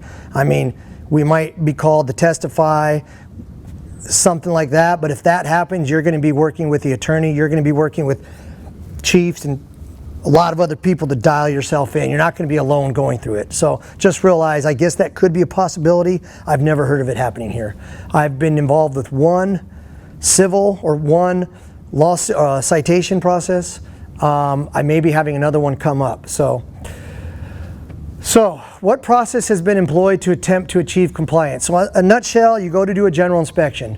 Let's say I go into the playground here downtown. I go in, I do my general inspection. I know 10 items that are in violation of the fire code. They're not maintaining their fire code. I give an official form to the business owner saying, here's my name, here's the date, here's the business, here's the occupancy, contact information, here's what I found, here's what you are required to do. For example, you shall remove propane heaters from underneath the canopy. Propane heaters shall not be installed underneath canopies in case of propane leaks. You don't want it to be and hover down. I give them all these things that they need to do. I tell them what my re-inspection date is. Our standard operating guidelines are 2 weeks. We give them 2 weeks to rectify those violations. The majority of times, it's not done in 2 weeks unless it's real simple. Sometimes that's because they're costly. Sometimes that's because whoever they hired is the couple companies they called are really booked out and they can't get the suppression system fixed because there's no one available to do it right now. Sometimes it's just because, quite honestly, they have apathy. They just really don't care. At any rate, you go back 2 weeks later and they sign that paperwork, they know you're gonna be back, you come back, you say, okay, I'm back for my reinspection, what have you got done? Hopefully they say, you know, sir, we did everything, here you go. And then you can write them off, it gets scanned, and there's a permanent history of it. We got to keep those records for 5 years, permanent history of it. If they don't do it, then as an inspector, I got to think, okay, did this business actually work on it? I gave them 10 violations, they corrected 6 of them. They couldn't get to the other 4 for whatever reasons. I'm like, you know, that makes sense, I understand. Thank you for working, I'm going to give you 2 more weeks, okay? You have to get it done in these next 2 weeks, or I'm going to pre-cite you. Our pre-citation is, it's a courtesy letter that states, hey, if you don't get this done, this is your last opportunity. I'm giving you the benefit of the doubt. You have to get it done now. If you don't, that turns into citation. Now, we do not have to pre-cite. It's not a policy. We recommend it. We don't have to. We can go straight to citation. No one's gonna, but we can. So we've done a general inspection, our first reinspection. We give them a little 2 more weeks. Let's say they got 6 out of 10 items done. We come back. On the second reinspection, we didn't get those 4 done. We kind of forgot about them. And this is where, as an inspector, you're like, man, what do I do? Well, one of them is a life safety thing. I need to have this done. So we can go to the pre-citation. At the end of the day, if they do not get the violations abated, we have the ability to go to court. So there's 2 ways we can do this. The first way, which is going to be the most common, if the business is an LLC or an INC and it has a statutory agent, which basically means that agent represents the business, we can use our city attorneys. We have a system called Justice Web. You get online, you punch in all the information, and that sends it to the attorney. They look at it and say, okay, that we can go to court with this, or you know what, fill out some more information, or you know what, I don't think we should go to court, whatever the case is. It's important, just as a medic or a captain, document everything. We need to be thorough like a medic. I document the first time what the business owner said. If the business owner has emailed me anything, I copy and paste it and put it in our system. So when if I have to go to court, the judge and my attorney and their attorney can see, boom, I've done everything. I have everything time-stamped. Here's what I've done. Here's what they've said. They've signed or they emailed me. So it's very hard for them to argue against me. Now, they can say I interpreted the code wrong. The judge might be lenient on the business, whatever being. But what I don't want to do is not have enough evidence. I want to make sure I have documented everything I can so I can present it to my city attorney and we can present it to the magistrate or judge. With that being said, also, I went to court for a Motel 6, right? Well, I shouldn't, oops. I went to court for a business and they ended up complying.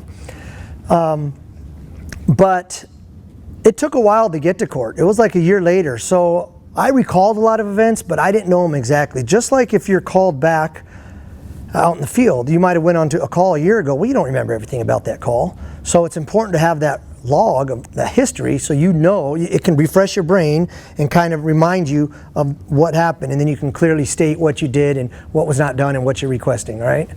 So there it is. Have all accurate records of correspondence, communications, and personal contact been kept in accordance with local policy and law? Will the possible penalties induce compliance? So that's what we're talking about. The goal is to gain compliance. If you can gain compliance without going to court, do it. Certain items are extreme life. If they have a sprinkler system that is not working and that's required, you're in a hotel, that's pretty darn important. They got to move on it quick. If they don't move on it, you need to do something where you start the citation process. We also have something called stop work order or red tag.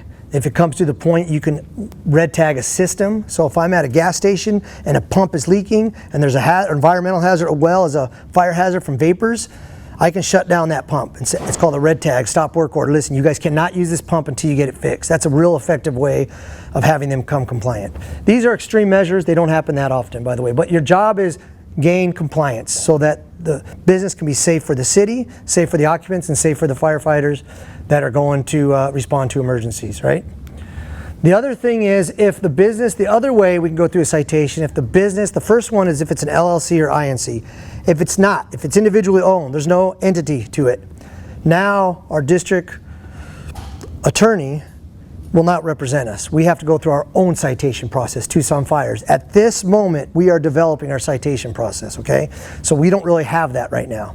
But I got to tell you, if you're going to go to court, it's probably going to be on the bigger things. It's, you know, so compliance is the primary goal. Remember that. Compliance for the safety of the city, safety of the firefighters, safety of the occupants.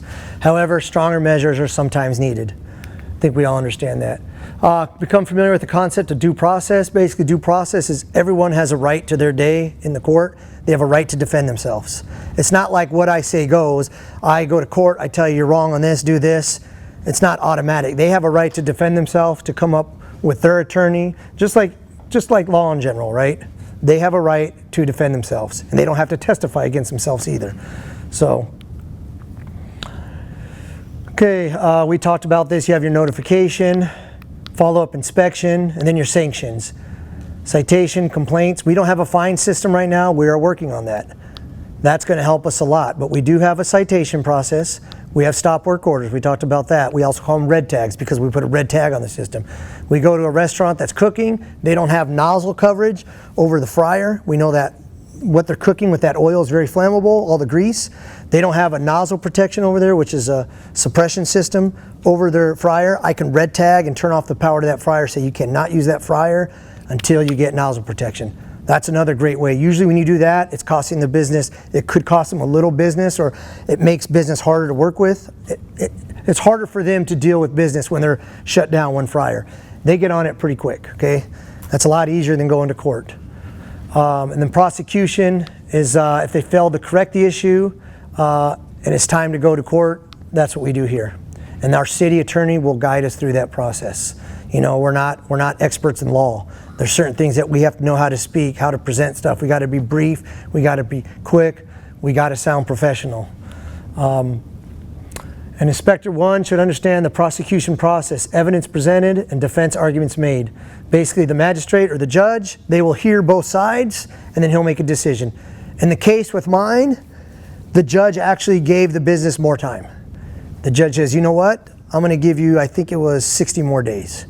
So I went to court, and all the judge did at that time was extend it 60 days. But because we went to court, that owner had it done in like 30. At the end of the day, it worked. Civil proceedings involve one party filing suit against another, maybe the result of non-criminal action, example of a breach of contract.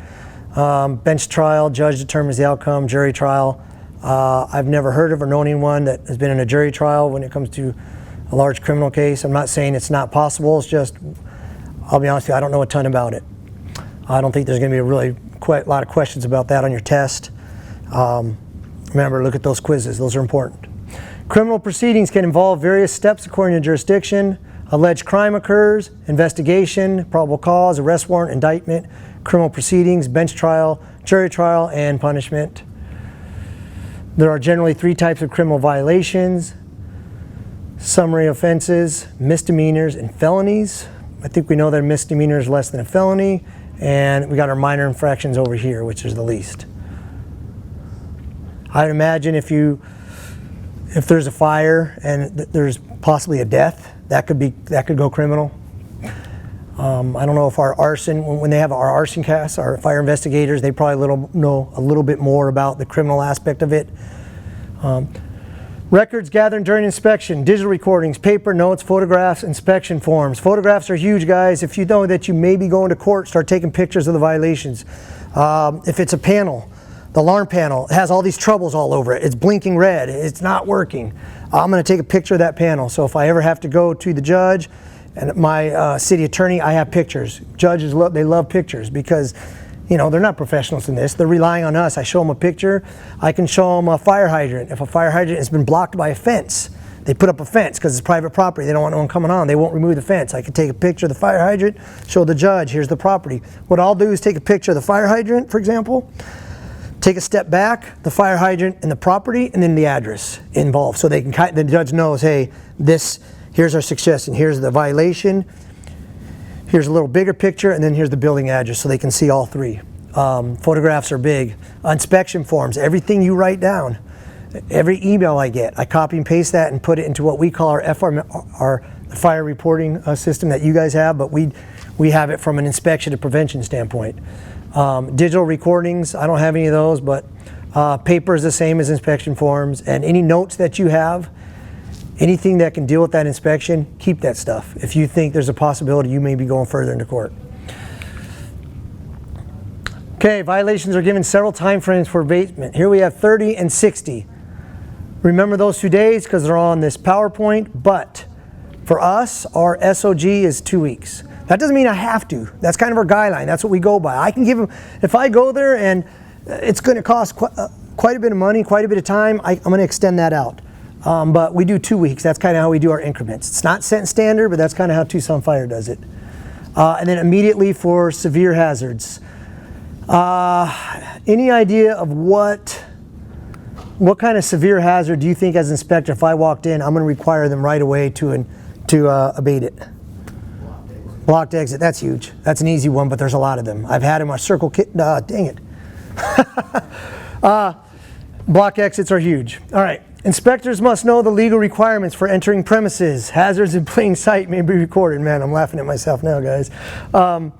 May not be admissible in court if obtained without a warrant. That's what I was talking about. If they don't want you in and you just go in and you haven't been given permission to go in, if you just go in and do an inspection and then try to talk to them after, that's not how it works. They have to know you're entering the premises to do an inspection, and they have to sign off and okay that.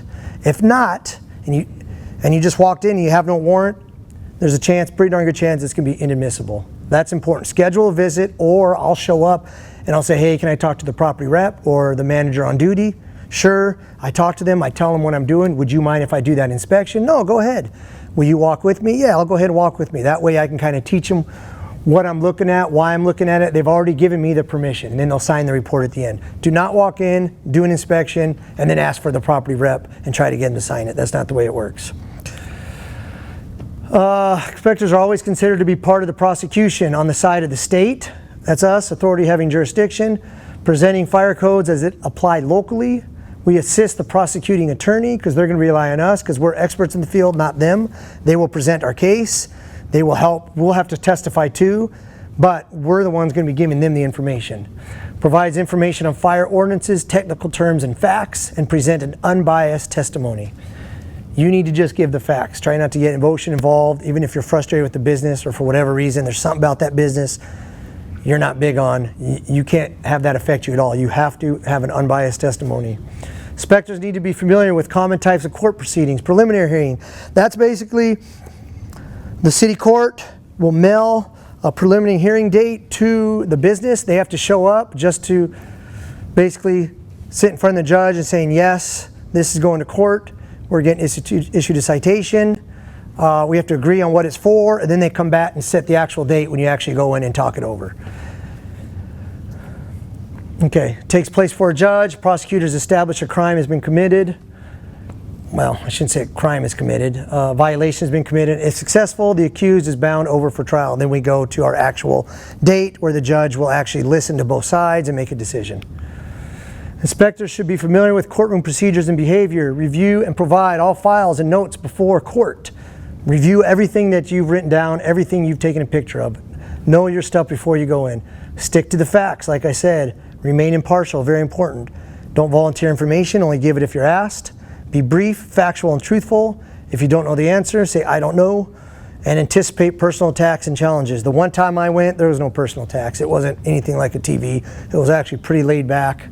The other attorney was really cool, and the business owner is actually really cool. And you know, I think at that time he realized that we were serious and he wasn't going to get away with not correcting the violation. So, testimony is generally divided into two categories: fact witness and expert testimony.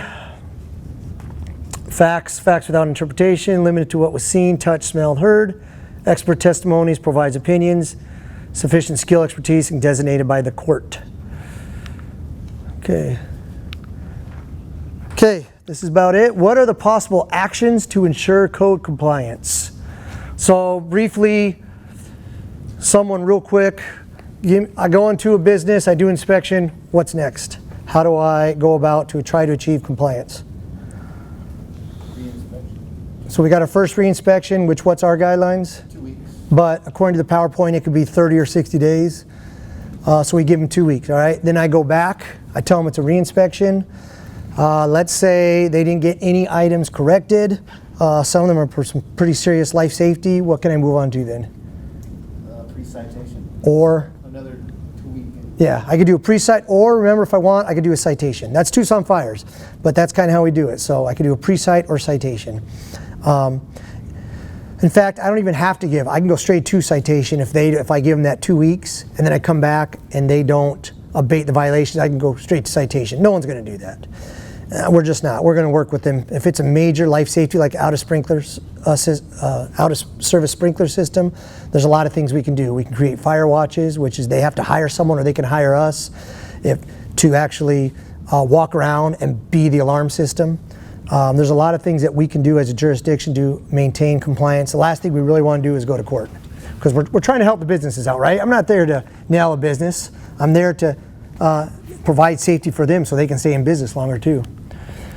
Okay, summary. We're responsible for ensuring that the jurisdiction's fire and life safety program is successful. That's City of Tucson's fire and life safety system. We need it to be successful. By performing their assigned duties, inspectors review plans review new construction, issue permits, either operational or construction permits, inspect new and existing facilities. Remember, we have a maintenance code, which is what I do, or new construction, and respond to complaints. Complaints can come from the field, they can come from a business owner, or they can come from residents. They may be private or uniformed, or like both. We have civilian employees and fire department employees. It's a good system and it works real well. We have great civilian employees here. And that is it, guys. So that was probably the driest portion of the entire inspector certification. It's going to get a little better with Jim. He's going to go a little deeper, and then as it goes on, it's going to get more specific and not so broad and technical. So Okay, we'll take our seats and we'll get on with this. So like I said, no apologies. It is dry. It is a rite of passage that we've all gone through. This isn't about being an inspector, okay? What you're going to cover over the next 11 weeks is not about what we do down here, really, okay? This is a fundamental base knowledge of an understanding, okay? I think you're getting the idea of that. And what I'm going to try and do is try and just show some little bits and pieces of how it's relevant to what we do on a day-to-day basis. Why you need to know about this, for example.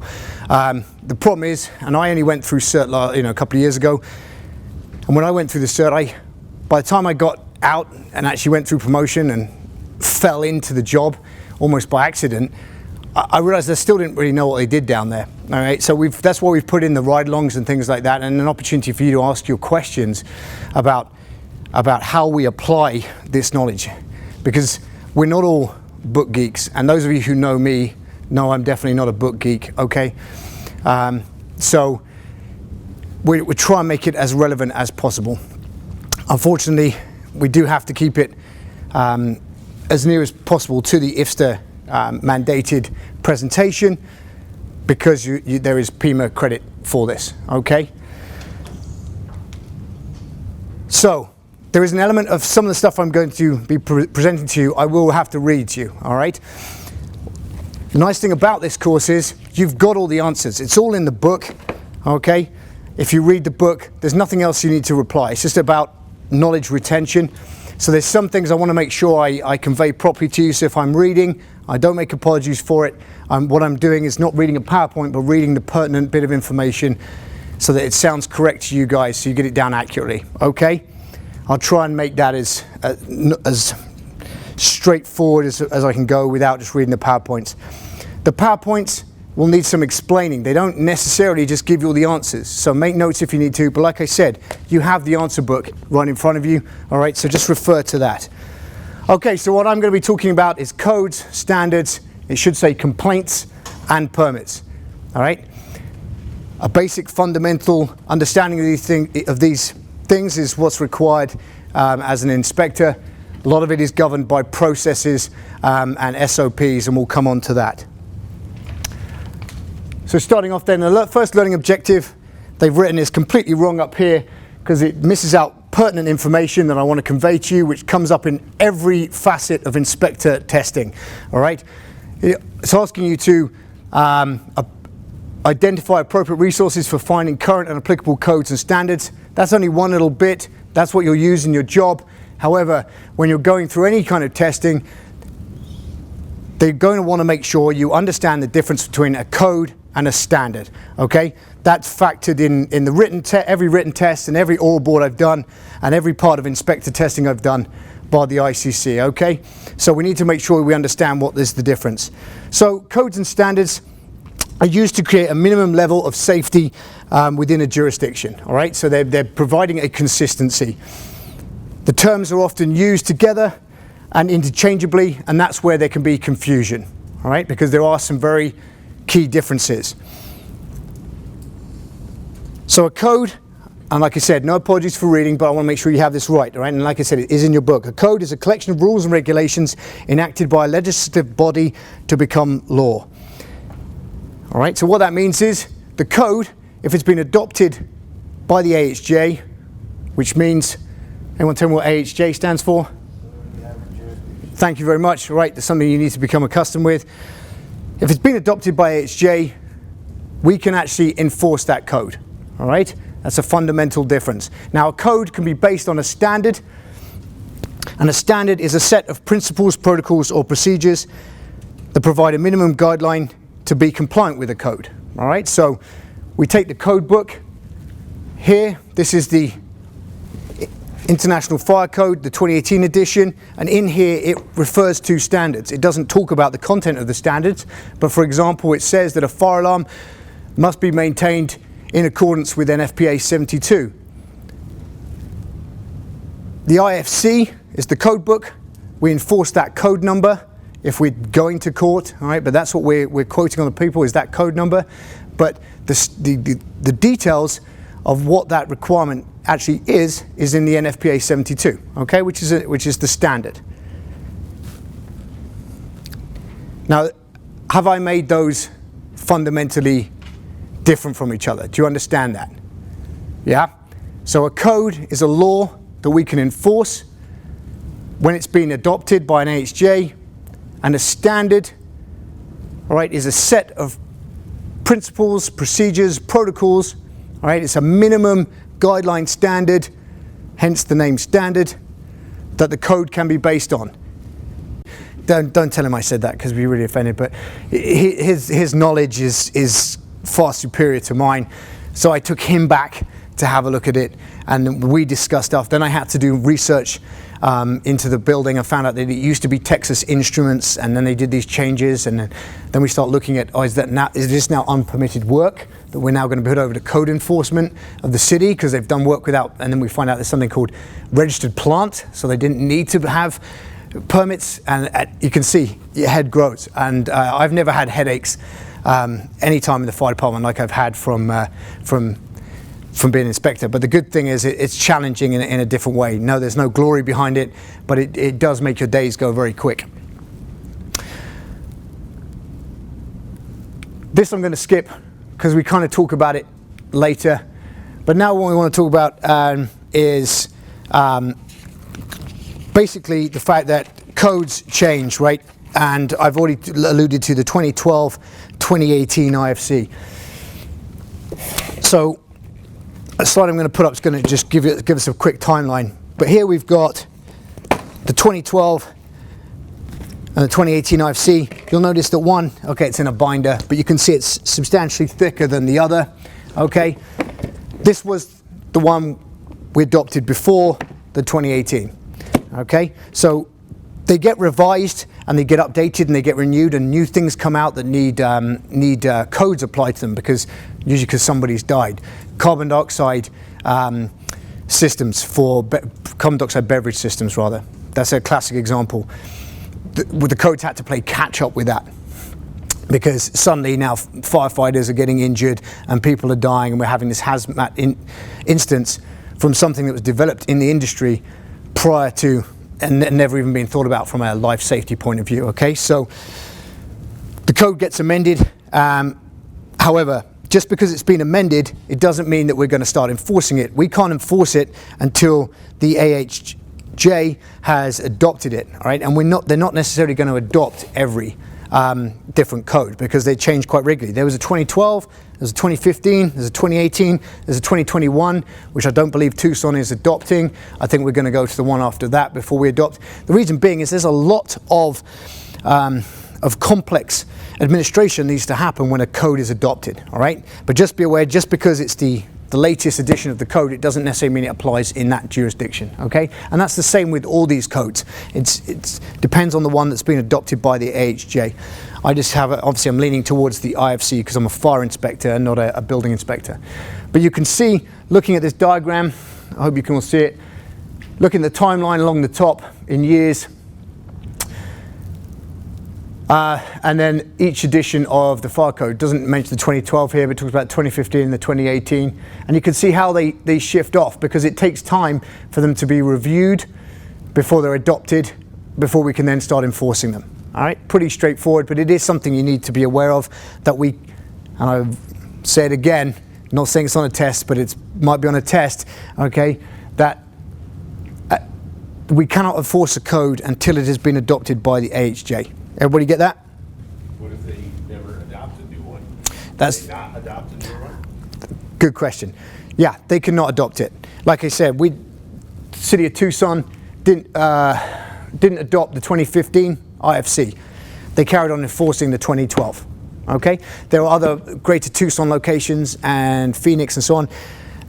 You'll find they're on a variety of different versions, okay, of the IFC. Not necessarily the 2018. We're actually fairly current. They can go on. It can go on for years, and until the AHJ formally adopts it, it doesn't become enacted into law. So that's pertinent. It's not pertinent for me on a day-to-day basis. I don't go to like one building and it's under that, and another building it's under this. Right, but it's just something you need to understand and be aware of, that until it's adopted, specifically, just because it exists, it doesn't mean it's enforceable until it's adopted by the AHJ. Okay? Okay, I'm going to skip that. Okay, let's just take a 5-minute break there. Go and shake your legs off just quickly and come back in. I understand this is long. Some of these things do come up in your test questions. That's why I said I don't want to do you the misgiving of not giving you the information. Okay, we'll go again at 11:27.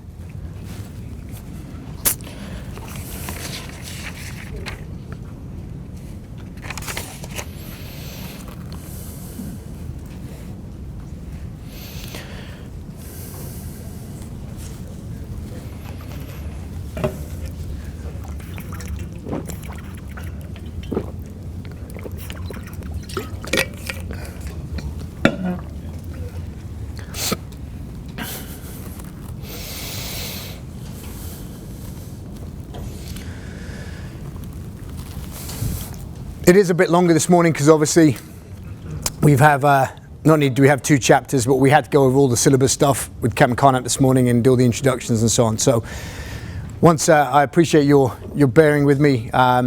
It's not the rest of the stuff is not too long. We're going to go over standards, we're going to go over complaints, and we're going to go over permits.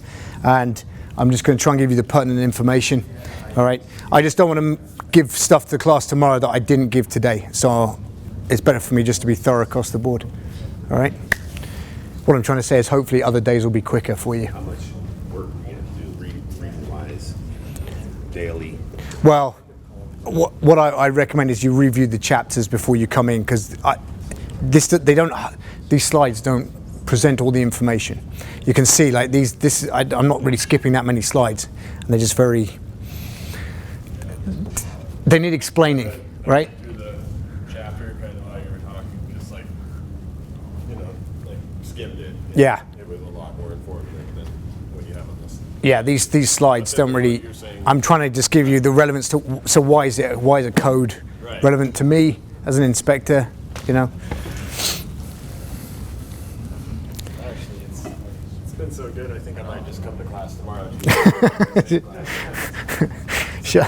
Quality educational. Thank you very much. I appreciate it.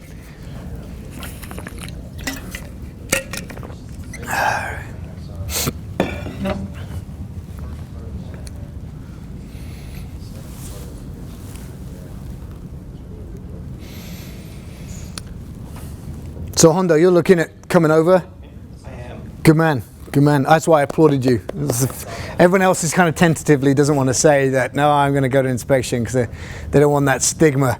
And then I don't know, I'm 41 now. Before I joined the fire department, I was in the military, I was in the police. I'd done the action stuff. So when I was suddenly given an opportunity to do something that was interesting because it's fire, but I get to still see my kids, I was like, I got to give that a go. How bad can that be?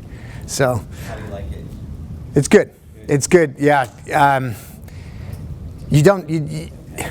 Obviously at work you don't take your work home. This you tend to accumulate. You have to be able to manage your workload. You have to be able to administrate, document, and you have to get used to being the unwanted child of the fire department. Like when I got down here, I was saying to Chris, I was amazed at how this isn't like more. You think there would actually be more money put into this than in suppression, because this we can stop firefighters getting killed and people getting killed in incidents, but we are kind of forgotten about, and that's the only issue with it. But hey, you know what I mean. And the excuse comes back from the field and the union that, oh well, you get to sleep in your own beds at night. It's like, yeah, I do, yeah. And that's why I'm here. Then that's why I'm here, yeah. Exactly. Well, that's the thing. Yeah.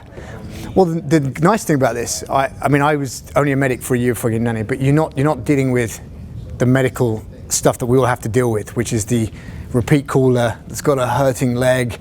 Oh yeah, okay, we'll get you an ambulance.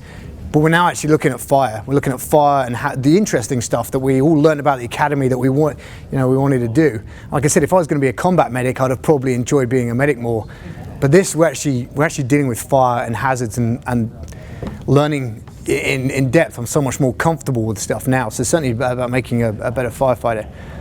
And it is massive to get your teeth into. We have the bugbear of things like the Kronos system now, where we have to swipe in and swipe out. So it isn't the same retirement home it used to be. And there are more junior people like myself coming down here that have there's been a bunch of people suddenly retired because they've suddenly realized that, oh, hang on a second, there's people coming in and the ethos is changing, that we're actually starting to produce stuff. And we've got the fire marshal who you haven't met today, Mike Ashford, is a younger guy, former firefighter. It's all about getting out there and achieving something and trying to make a name for us down here. And that's changed the idea of, because it was a retirement home back in the day. The hours were a bit dodgy and flexible, and and then somebody does something illegal in the field, so they punish prevention. That's the best thing. We have Kronos, so you do have to put up with that, but we get time to work out. Captain Karnap's very pro supporting suppression, so that's kept a lot of the stuff going with the answering the fire alarm calls, which I don't mind. It's like, I think when you're on a truck, you go there, the captain does all the thing, and I just remember in a firefighter with my thumb, sit with my thumb, when you're on a fire alarm. Well, now you go there and you actually just deal with it, and most of them are straightforward. Nothing's too heavy. But all right, we'll get started again.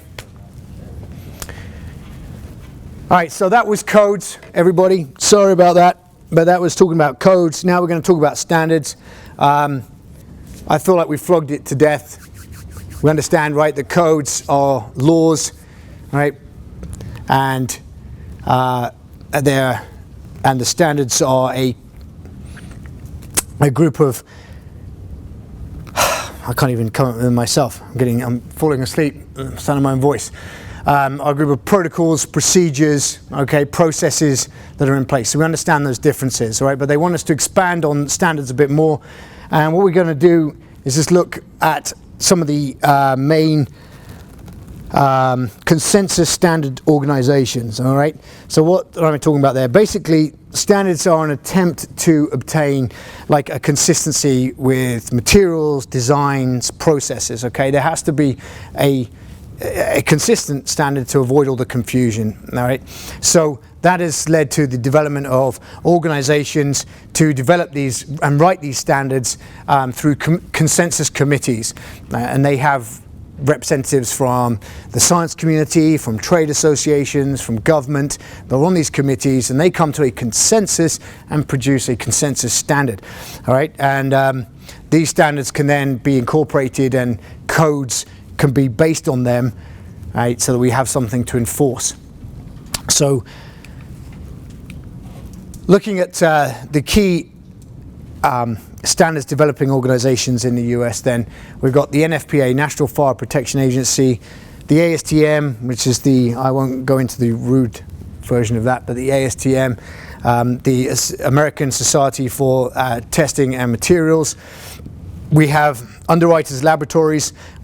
These things we may have heard of before. I've kind of done the transition where these things seem quite common to me now, and I forget they weren't that familiar to me before I came to prevention. And then American National Standards Institute. The main one of this is obviously National Fire Protection Agency, Protection Association. All right, and a typical kind of test question is a description of what these different organizations do. So the NFPA develops and publishes the majority of consensus standards in the US and Canada concerning fire protection, electrical systems, and life safety systems. Right? We've all had something to do with the NFPA on the fire department side, and probably risk management as well. I think you alluded to that. All right, so the NFPA is our standards. Like everything we do with fire has some kind of NFPA standard associated to it, even down to our fire gloves, if you remember. All right, everything has to meet that standard, all right, to make sure that the manufacturers trying to produce the materials are meeting an appropriate level. I'm trying to work for words that aren't standard, right? But it's self-explanatory. So the NFPA is the big one. Think NFPA, think fire, electrical, life safety. All right. They produce these handbooks as well, these big publications that can be used for reference purposes if we're doing our research. The ASTM then, Association, American Society for Testing Materials, develops testing processes that other testing organizations use in the development of their safety products. All right. Underwriters Laboratories, all right, that's an independent non-profit product safety testing and certification organization. So UL is on everything.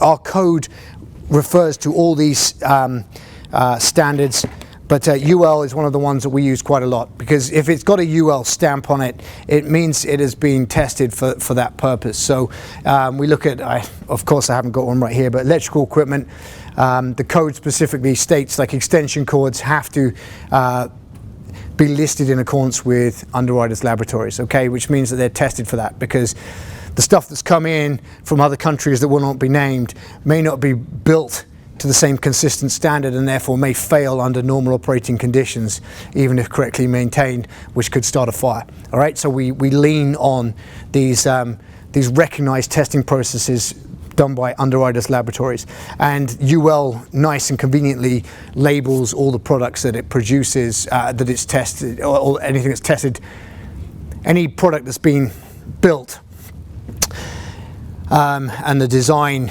or what have you have been tested by Underwriters Laboratories. They are nicely stamped with a label, which makes it easier for us when we're doing inspections to make sure something conforms.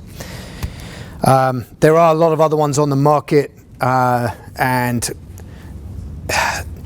you can get them even from reputable dealerships. So you go to someone like Home Depot, for example, you want an extension cord for your house. Well, at one time, unless it was a UL listed and it had UL stamp on it, we were getting all the companies to get rid of their extension cords. Now they have an ETL one, and we had to do some research to find that basically there isn't a lot of difference in that standard. So this is a bit of a fuzzy area, and different standards do come in. Again, we have to have that headache of doing the research and finding out before we just tell somewhere to pull 50 different extension cords and get them replaced, just because it hasn't got a UL stamp on it. But UL is still one we lean on heavily. And then ANSI, the American National Standards Institute, again another non-profit organization, and this one administers and coordinates a voluntary standardization. All right, so it's just another coordinating agency.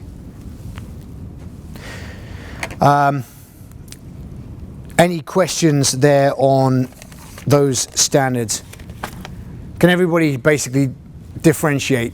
Because Jen was saying Jennifer Pill Davis, you met earlier, says she still has, because we deal across the city with other departments when you come down here. We actually realize that we are one part of one city, one team, right?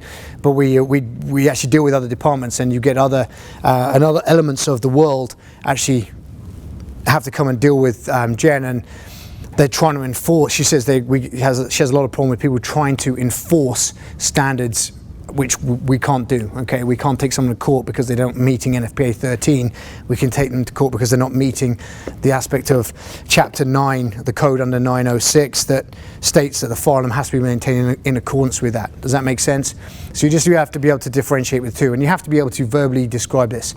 Like I said, this has come up in every facet of my testing to become an inspector, was to be able to differentiate between the two things there. All right.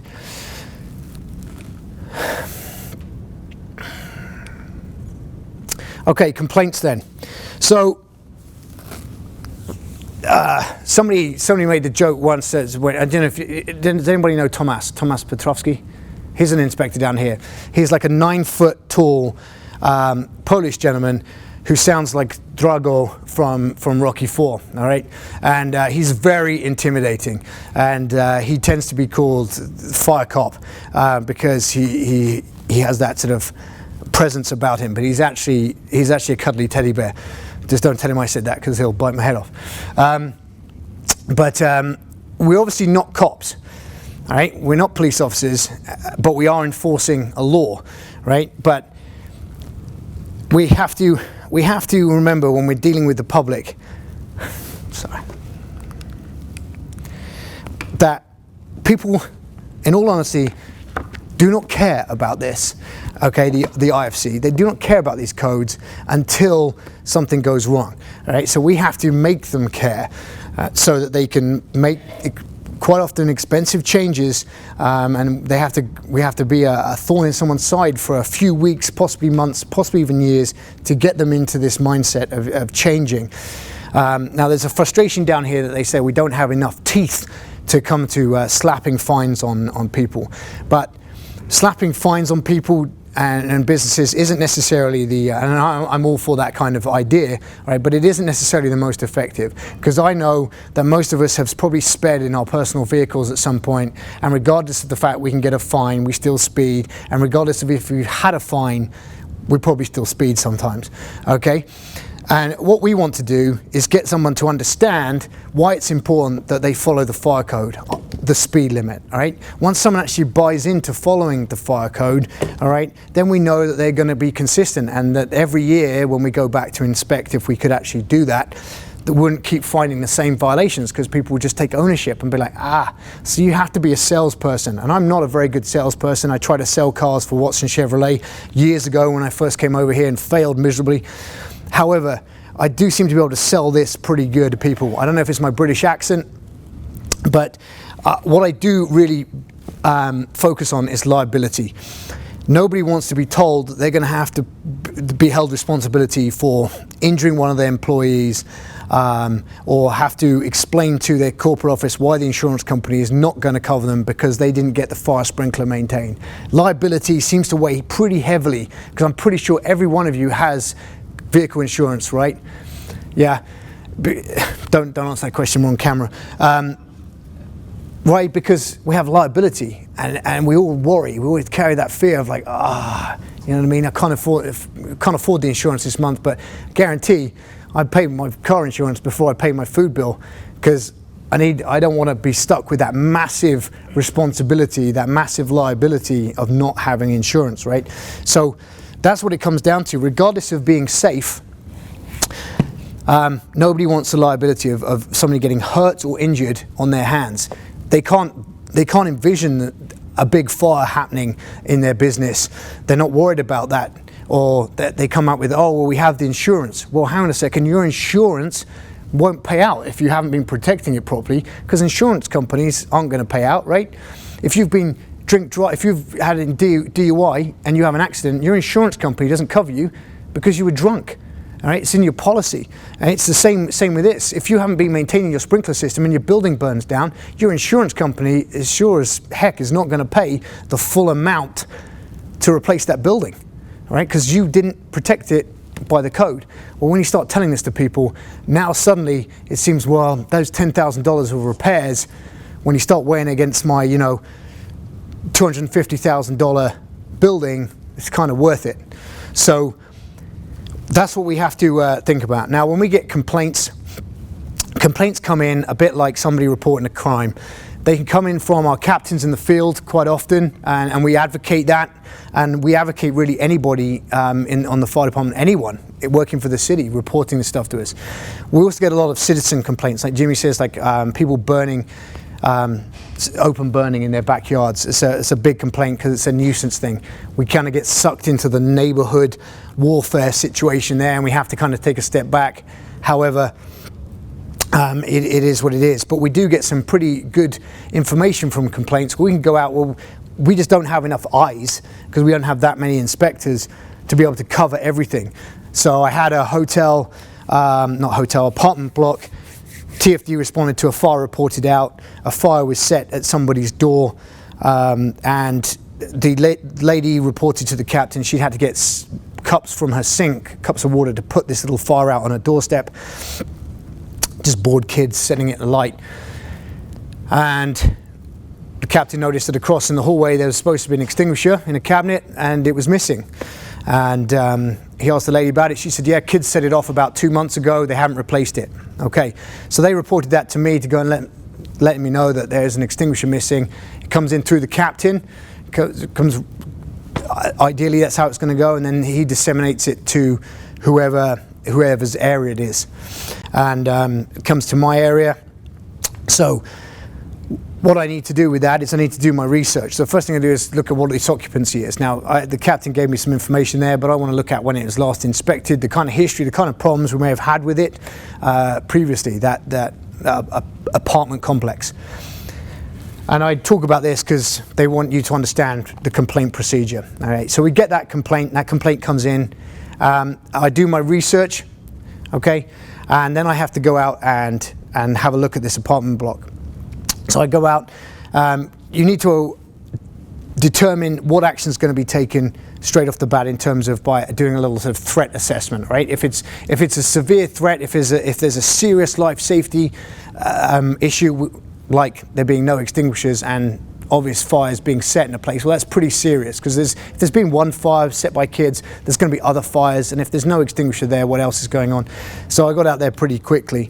But we get lots of different types of complaints. We get complaints that come in automatically. So when a sprinkler system is serviced, when that company, fire protection company, inspects it and they find deficiencies on that system, they have to report it to us as a complaint if they find deficiencies, because we have to make sure that company goes ahead and actually repairs the system, right? So we get lots of these. They come in through a system called iRoll, inspection reports online, and we get lots and lots of iRoll complaints. Now, some of these are really minor things, like, the system's not going to fail, but it's still a deficiency. One of those things is fire alarm batteries, because when the batteries fail in the fire alarm, the system goes off and we get a trouble alert anyway. But they will report that they found that they weren't reaching the right charge in the fire alarm system. So we do our threat assessment, because we can't obviously do everything, otherwise we do everything now today. We have to balance it, all right? So what we look at is there a serious life safety threat? And if so, immediate action is required. Test question. Also, when we're looking at the severity of the threat, we're going to look at the occupancy type, where it is within the occupancy, and the severity, to determine what kind of action do we take. Do we want to notify them that we're coming out, or do we want to not notify them we're coming out? Like Jimmy says, if we don't have a warrant, we have to have permission to do an inspection. Where if you're going into a public business, a business that's open to the public, okay, then during business hours, I don't need a warrant. And when I'm there and I'm standing there with a badge in front of people saying I'm here to do a fire inspection, I don't give them the option of it being voluntary. All right, so sometimes we want to catch something, or what the code suggests we want to do is we want to catch them committing the violation, so that we can then slap them with a citation to send a message to the community. That's all well and good, and I have to send that message over, that we have to pick and choose our tactic for what we're doing, whether we want to surprise them, whether we want to announce them, whether we're going to have to get administrative warrants. However, really what we're going to want to do is make contact with that business, because 9 out of 10 times people don't even know that they're not compliant, all right, or they're producing a life safety situation because they don't think about the code, all right. So I go out to that apartment block. It's an apartment block. Pretty much everyone on TFD is gone over there on East 22nd and Pantano, and the place is an absolute dump. There's not just one missing fire extinguisher, there's 27 missing fire extinguishers. Every single communal fire extinguisher in the building was either out of service or missing, and so suddenly now it's ramping up and getting bigger, and I have to take action. It's not a sprinkler building, it's a lower socioeconomic housing apartment block, so we've got a variety of different type of tenants in there. A lot of people smoking in their apartments, a lot of people drinking in apartments, drugs, criminal activity, etc., etc. Well, now that little fire on a doorstep now turns out that it could be something more malicious in relation to drug activity that was going on in the apartment. So now this situation is on my doorstep. This is what I talk about things growing. So I decide that I'm not just going to deal with the complaint, I'm going to do a general inspection of this apartment, and when we're going out there, I find 4 pages of violations to deal with. And not only that, there were violations in relation to the building code and the neighborhood preservation order that the city's code enforcement deals with. So there were violations there, roach infestations, all that kind of stuff. So it became a massive thing from one little complaint. And what we try to always convey to the captain is that the complaints aren't always just a quick thing, all right? They can be really quick. You know, like, hey, you can't block that exit with those pallets of water just because people are stealing from the supermarket. That's nice and quick. I tell the guy, well, I'm going to have to give you a citation, which I'm not going to give him a citation right there and then, but I tell you, I might have to give you a citation if you don't rectify this. He comes over with a pallet jack, moves the pallets of water, exits open, fine, all right? That's a quick complaint violation from a member of the public. The hotel one, for example, this involved dealing with corporate offices, citation threats, not threats, citation paperwork. We never actually went to citation in the end, but a lot of work. It becomes a case file. And this is something I hadn't really thought about before, but every time you go and do an inspection, it's not like running a medical call or a fire call. You don't go there, you very rarely go there and go, everything's fantastic, done. All right, that's very, very rare indeed. You go there and you'll find violations, and you've got to document those violations and initiate corrective action. And this is part of dealing with a complaint as well. You initiate your corrective action by documenting it and, like I said, educating. All right, educating the occupants so that we can actually get some compliance and corrective action will be taken. All right, so we initiate that process, and then we can actually start getting to some kind of resolution to make them safe. Now, like I said, it's important to remember that that person probably didn't realize that they were breaking the law or putting themselves in a ridiculously liable situation. So we want to educate as much as possible as part of our fire prevention. All right. Remember the 3 E's of fire prevention. I think they're going to come onto it: engineering, education, enforcement. Well, the enforcement is the headache. Engineering, which is making sure stuff's built right in the first place. Jen's world, new construction side of things. And ours is very much education. I don't see myself going out there although I'm working code enforcement, to enforce stuff. I go out there to educate and get voluntary compliance because it's a lot less of a headache, okay? Now, how we deal with complaints is, like I said, we take the complaint in, we document it, we do our research, we initiate we're going to do the inspection. If we identify a violation, we initiate corrective action, we verify that it's been corrected, we inform the complainant, and then we document it, okay? That process of how we deal with complaints is governed by our SOPs or AGs, and that's the same as in any organization, right? There should be a complaint procedure, and the SOPs is what governs that, and you need to be aware that organizations should have their own SOPs for dealing with that. And that is the next slide. I don't see the point in that slide. Does anyone see the point in that slide? Anyway, I don't see the point in that slide. Okay, that's what I was talking about, right? You have to understand there is a process. It's obviously very straightforward. It's similar to what we do if it was just a general inspection. I decided to walk into a movie theater one day and inspect it. I find violations. I make sure I initiate corrective action, verify the corrections. We notify the complainant. I always get back to the captains. I don't necessarily get back to the member public, and a lot of our public stuff comes in anonymously. All right, and I update records. It's all about documentation. Document, document, document. We use firms or fire RMS here a lot more than we use it as medics. And we have all our occupancy, all the occupancies in the city are there, and we document heavily everything we've done. There's a certain amount of liability on our front, although we are governed and protected. We want to it's just for your namesake to make sure that if you didn't do something, you didn't document something, it didn't happen, right? The whole paramedic idea and report. If you didn't document it, it didn't happen. It's kind of the same thing you want to make sure you're doing with your inspections. Plus, areas move and somebody else will come in as an inspector to cover a certain area. If they can go into that, look up that history in that occupancy, and you've put a decent amount of documentation in it and recorded the situation correctly, then they have a good understanding of what's happened previously. All right, we use that firms, obviously electronic record keeping systems, another point they want me to get across. Electronic record keeping systems can be cross-referenced and for easy retrieval, I think is what it says. All right, maybe pertinent information there. All right. Like I said, we don't want to take it personally when we get the complaints. I always try and go in there with the idea of like, oh, maybe this person just didn't know that they were very unsafe. And try and educate them, and then at least if I go in at this level, I can gradually build up the ante and get more serious. Sometimes you get blowback, and you have to be prepared to deal with like a negative attitude from people.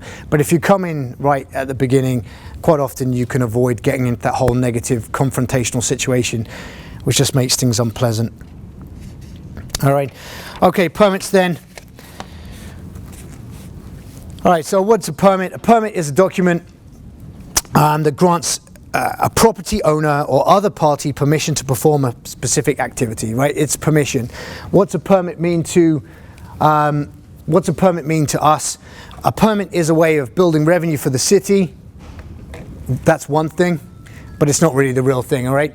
That's a way the city recovers the costs of us having access and having to inspect and deal with the whole administration of a certain either procedure or a process that's going on. It needs attention, okay? So they have to get that permit, and that's some way of recovering the cost.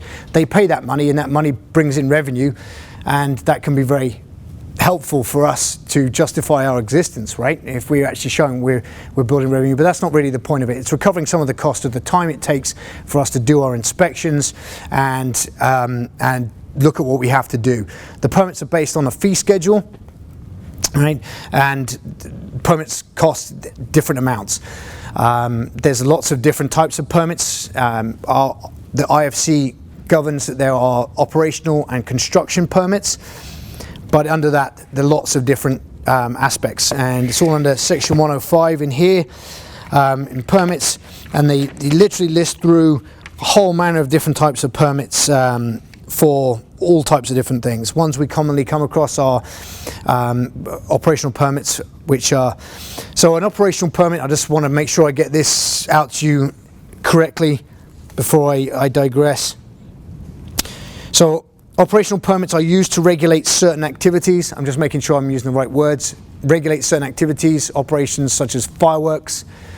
One I was going to talk about is assembly permits. So if somebody's operating a place of assembly, so like a restaurant that has more than 50 people in it, well, it's a little bit more hazardous now, because now they require different exiting because they've got more than 50 people.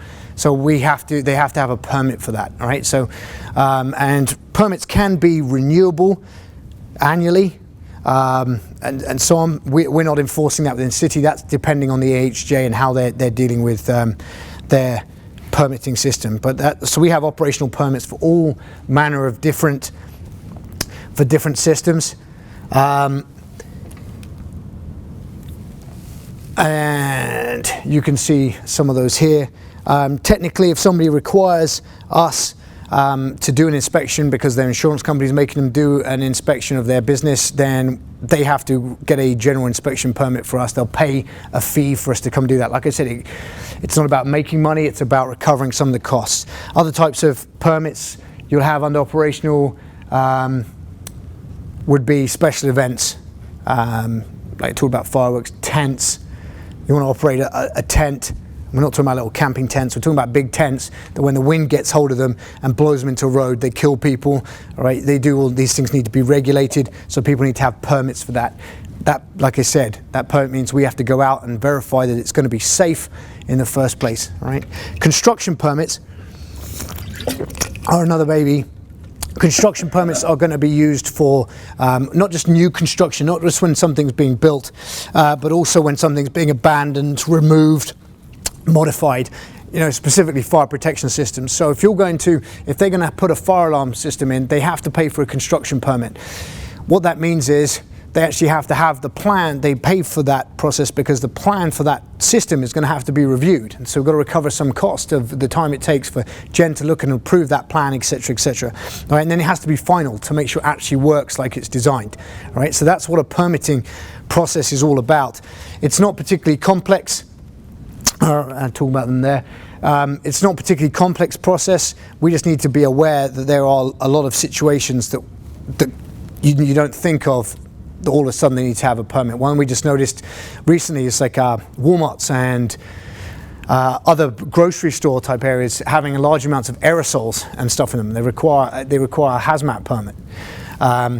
Going into these small doctor's offices. Well, some of those doctors' offices are maybe multi-unit and they may do other processes in there using equipment, and they'll have backup generators. The backup generator runs off diesel or other flammable and combustible liquids, and therefore they need a flammable combustible liquids permit if it's over 60 gallons, all right, because it's now a tank. So that's another kind of permit that they need to have. Some places will have multiple permits they'll need to pay for because they are basically they've been assigned as a higher risk and they need to be inspected. A permit authorizes us to have access at any time to inspect and make sure that the code compliance is taking place. A permit still requires the applicant to be complicit with the code. It's not instead of the code, we get a permit. They're still going to be complicit with the code, and we have to enforce that. So when they do special events permits and they pay for that permit and it gets approved to have that event by Glenn, we will still do life safety inspections. We'll go and walk around and make sure that they haven't put the band in front of the fire exit and things like that. And Jimmy will go out for pyrotechnics and do that as well. Okay, so that's the permit process. All right, it's very simple. I'm not going to go into depth about how they apply for permits and stuff. That's all something you find out in the nitty gritty of actually working down in prevention. It's pretty straightforward, but that's the theory behind the permits. What you need to know is the difference between an operational and a construction permit, okay? And understand that that's the IFC, International Fire Code, has those two types of permits. The NFPA doesn't differentiate between the two, it just has permits. All right then. Okay, and to summarize then, locally adopted codes and standards provide the legal basis for the tasks that an inspector performs, originally developed through a consensus process. We talked about that, okay? You need to understand that they are not law until they've been adopted by the AHGA. They can be modified once they've been adopted to make sure that they meet local needs. And we have our Tucson mods in our IFC, our Tucson modifications. All right, any questions on that? All right, I appreciate, like I said, it's a longer day today because we had the whole syllabus thing first thing this morning. We have a couple of quizzes that we're going to go over to. Jimmy, do you want to come down and administer yours? I'm sure they're sick of my voice. And then we'll get you guys out of here. So the written test is based pretty closely on some of these quizzes, and there are tests for each chapter as well as these quizzes. Here you go, bud. I'll let you miss that. So make sure you have and you're comfortable with all the answers. Okay. All right, chapter 1 quiz. Okay, which of the following, number 1, which of the following departments is most likely responsible for enforcement of pyrotechnics displays? Fire department. Fire department. Oh yeah. So, thanks, Jim. The answer is D, Code Enforcement Department. Cap, do you want to explain on that a little bit? Because I know code enforcement for us does not do it, but for IFSTA, D would be the proper answer. Okay, so I see where you're going with that. That makes sense. That's how we do it. But for the quiz and the course, it's going to be code enforcement, okay? Which of the following evaluate processes and facilities insured or underwritten by an insurance company in an attempt to identify hazards? A, plans examiner, B, level 1 inspector, C, level 2 inspector, or D, private and safety inspector? D. All right, the minimum level of training for inspectors and code enforcement and certification requirements are established by the, anybody? Level 1 inspector, is that what you said?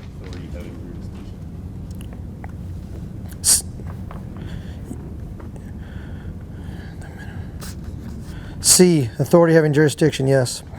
4, which category of fire and life safety inspections is conducted when it becomes obvious that an occupancy or process poses a hazard to life and property? Good, yes, imminent hazard, A. Number 5, the primary goal of all fire prevention code activities is? B, compliance, yes, we talked about that's pretty important. The concept that the legal rights of the accused are protected is known as? Right here? Due process, good. Which of the following is issued by most jurisdictions if the violation is not corrected within a certain time? What'd you say? A, sanction. Number 8, which of the following is the lowest form of offense in most legal systems? D, summary offense. Yep, D, summary offense. Number 9, during which phase of court proceedings does the prosecutor attempt to establish that a crime was committed by the defendant? D, during the preliminary hearing. And number 10, an inspector who provides opinion testimony is which type of witness during a court proceeding?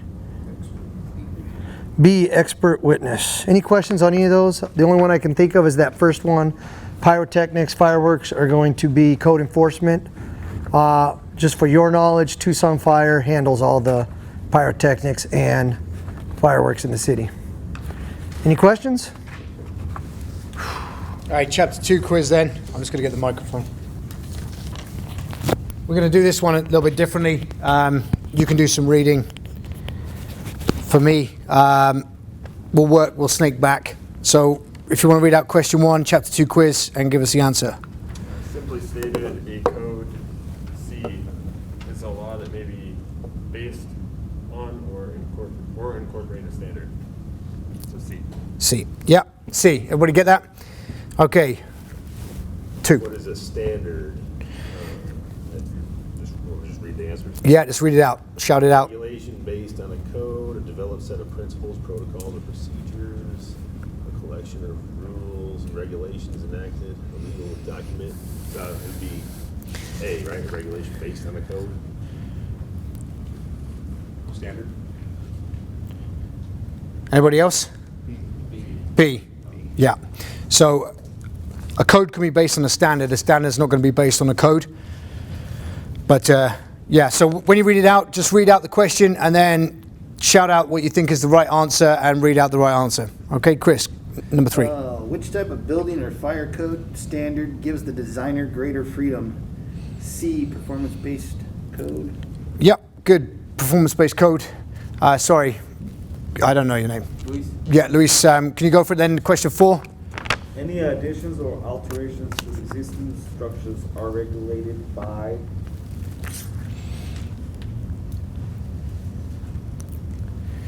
I'd say D, performance-based standard. Okay, anybody else? D, yeah, unfortunately, Luis. It's saying the current member is saying the key word in this question is existing structures, all right, existing buildings, existing structures. Okay, it's D, the current adopted edition of the building code, all right?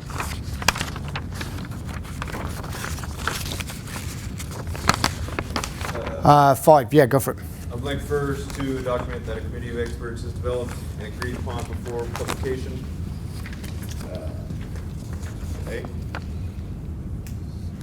Anybody else? Sorry. Yeah, I didn't think I was ready. C, yeah, consensus standard. All right. I didn't specifically talk about that, but I did talk about the committees producing consensus standards, NFPA, ANSI, okay, ASTM. All right, number 6 then. Ashley. What consensus standards committee develops and publishes the majority of the consensus standards concerning fire protection, electrical systems, and life safety systems used in the U.S. and Canada? C, NFPA? Yeah, NFPA. Remember that for, like I said, just remember electrical systems, life safety systems, fire protection for that one. Okay, number 7 then. Yeah, go for it. The inspection organization's blank should outline a procedure for receiving and processing complaints. It'd be D, standard operating procedures. That's right, D. Number 7 is D. 8. What kind of complaint requires immediate action? The answer is D, serious life safety. That's right. Number 8, D, serious life safety threat. Okay, it's pretty obvious. All right, number 9 then. Number 9, what is a permit?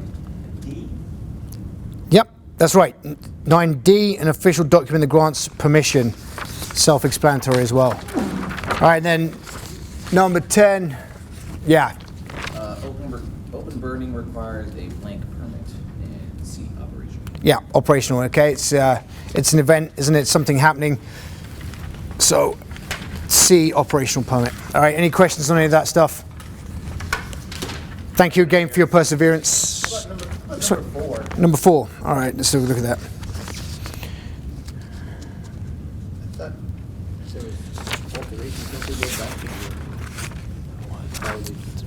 Additions and alterations, which we could accept.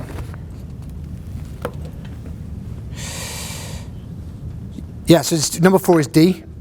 I think I've answered my. Sorry, number 4 is D. If I said that wrong. So the question is, any additions or alterations to existing structures are regulated by, and that's the current adopted edition of the building code. So you've got a building that was made in 1985. It has an alteration done to it today. It's the code that's enforced today. So the 2018 fire code. I think I went over that. Does everyone understand that? Yeah. Okay. If it doesn't have any changes to it, and I go in and inspect it, then it has to meet the code that was in time when it was built. But if it's had changes done to it, okay, if it's changed its occupancy type, all right, or if it falls under a retroactivity clause, remember it said chapter 11, then it's going to require to meet the current code that's in force. I probably gave you the wrong letter. Did I give you C? No, you gave it right. Okay. I think I answered my own question. You answered your own question? Yeah, as I was asking the question, I kind of realized what I was. Cool. Any other questions? All right. Thanks again for your attention. Guys, real quick, if you have not emailed me your date of birth, please see me after class so I can get you all squared away for PIMA. Other than that, email me if you have any questions whatsoever. That's the easiest way to get a hold of me. Thanks for coming, guys. We appreciate it, and then we'll see you we'll see you Wednesday or Thursday for the second class. I just add a caveat there. If you have questions, something you just rather not bother a captain about, then all our numbers, our cell numbers, and our direct office numbers are available on the phone numbers for the department. Okay, so back at your stations, just jump on there. Feel free to give us a call, send us an email. All right, we're all happy to help you, get you through. Thanks again.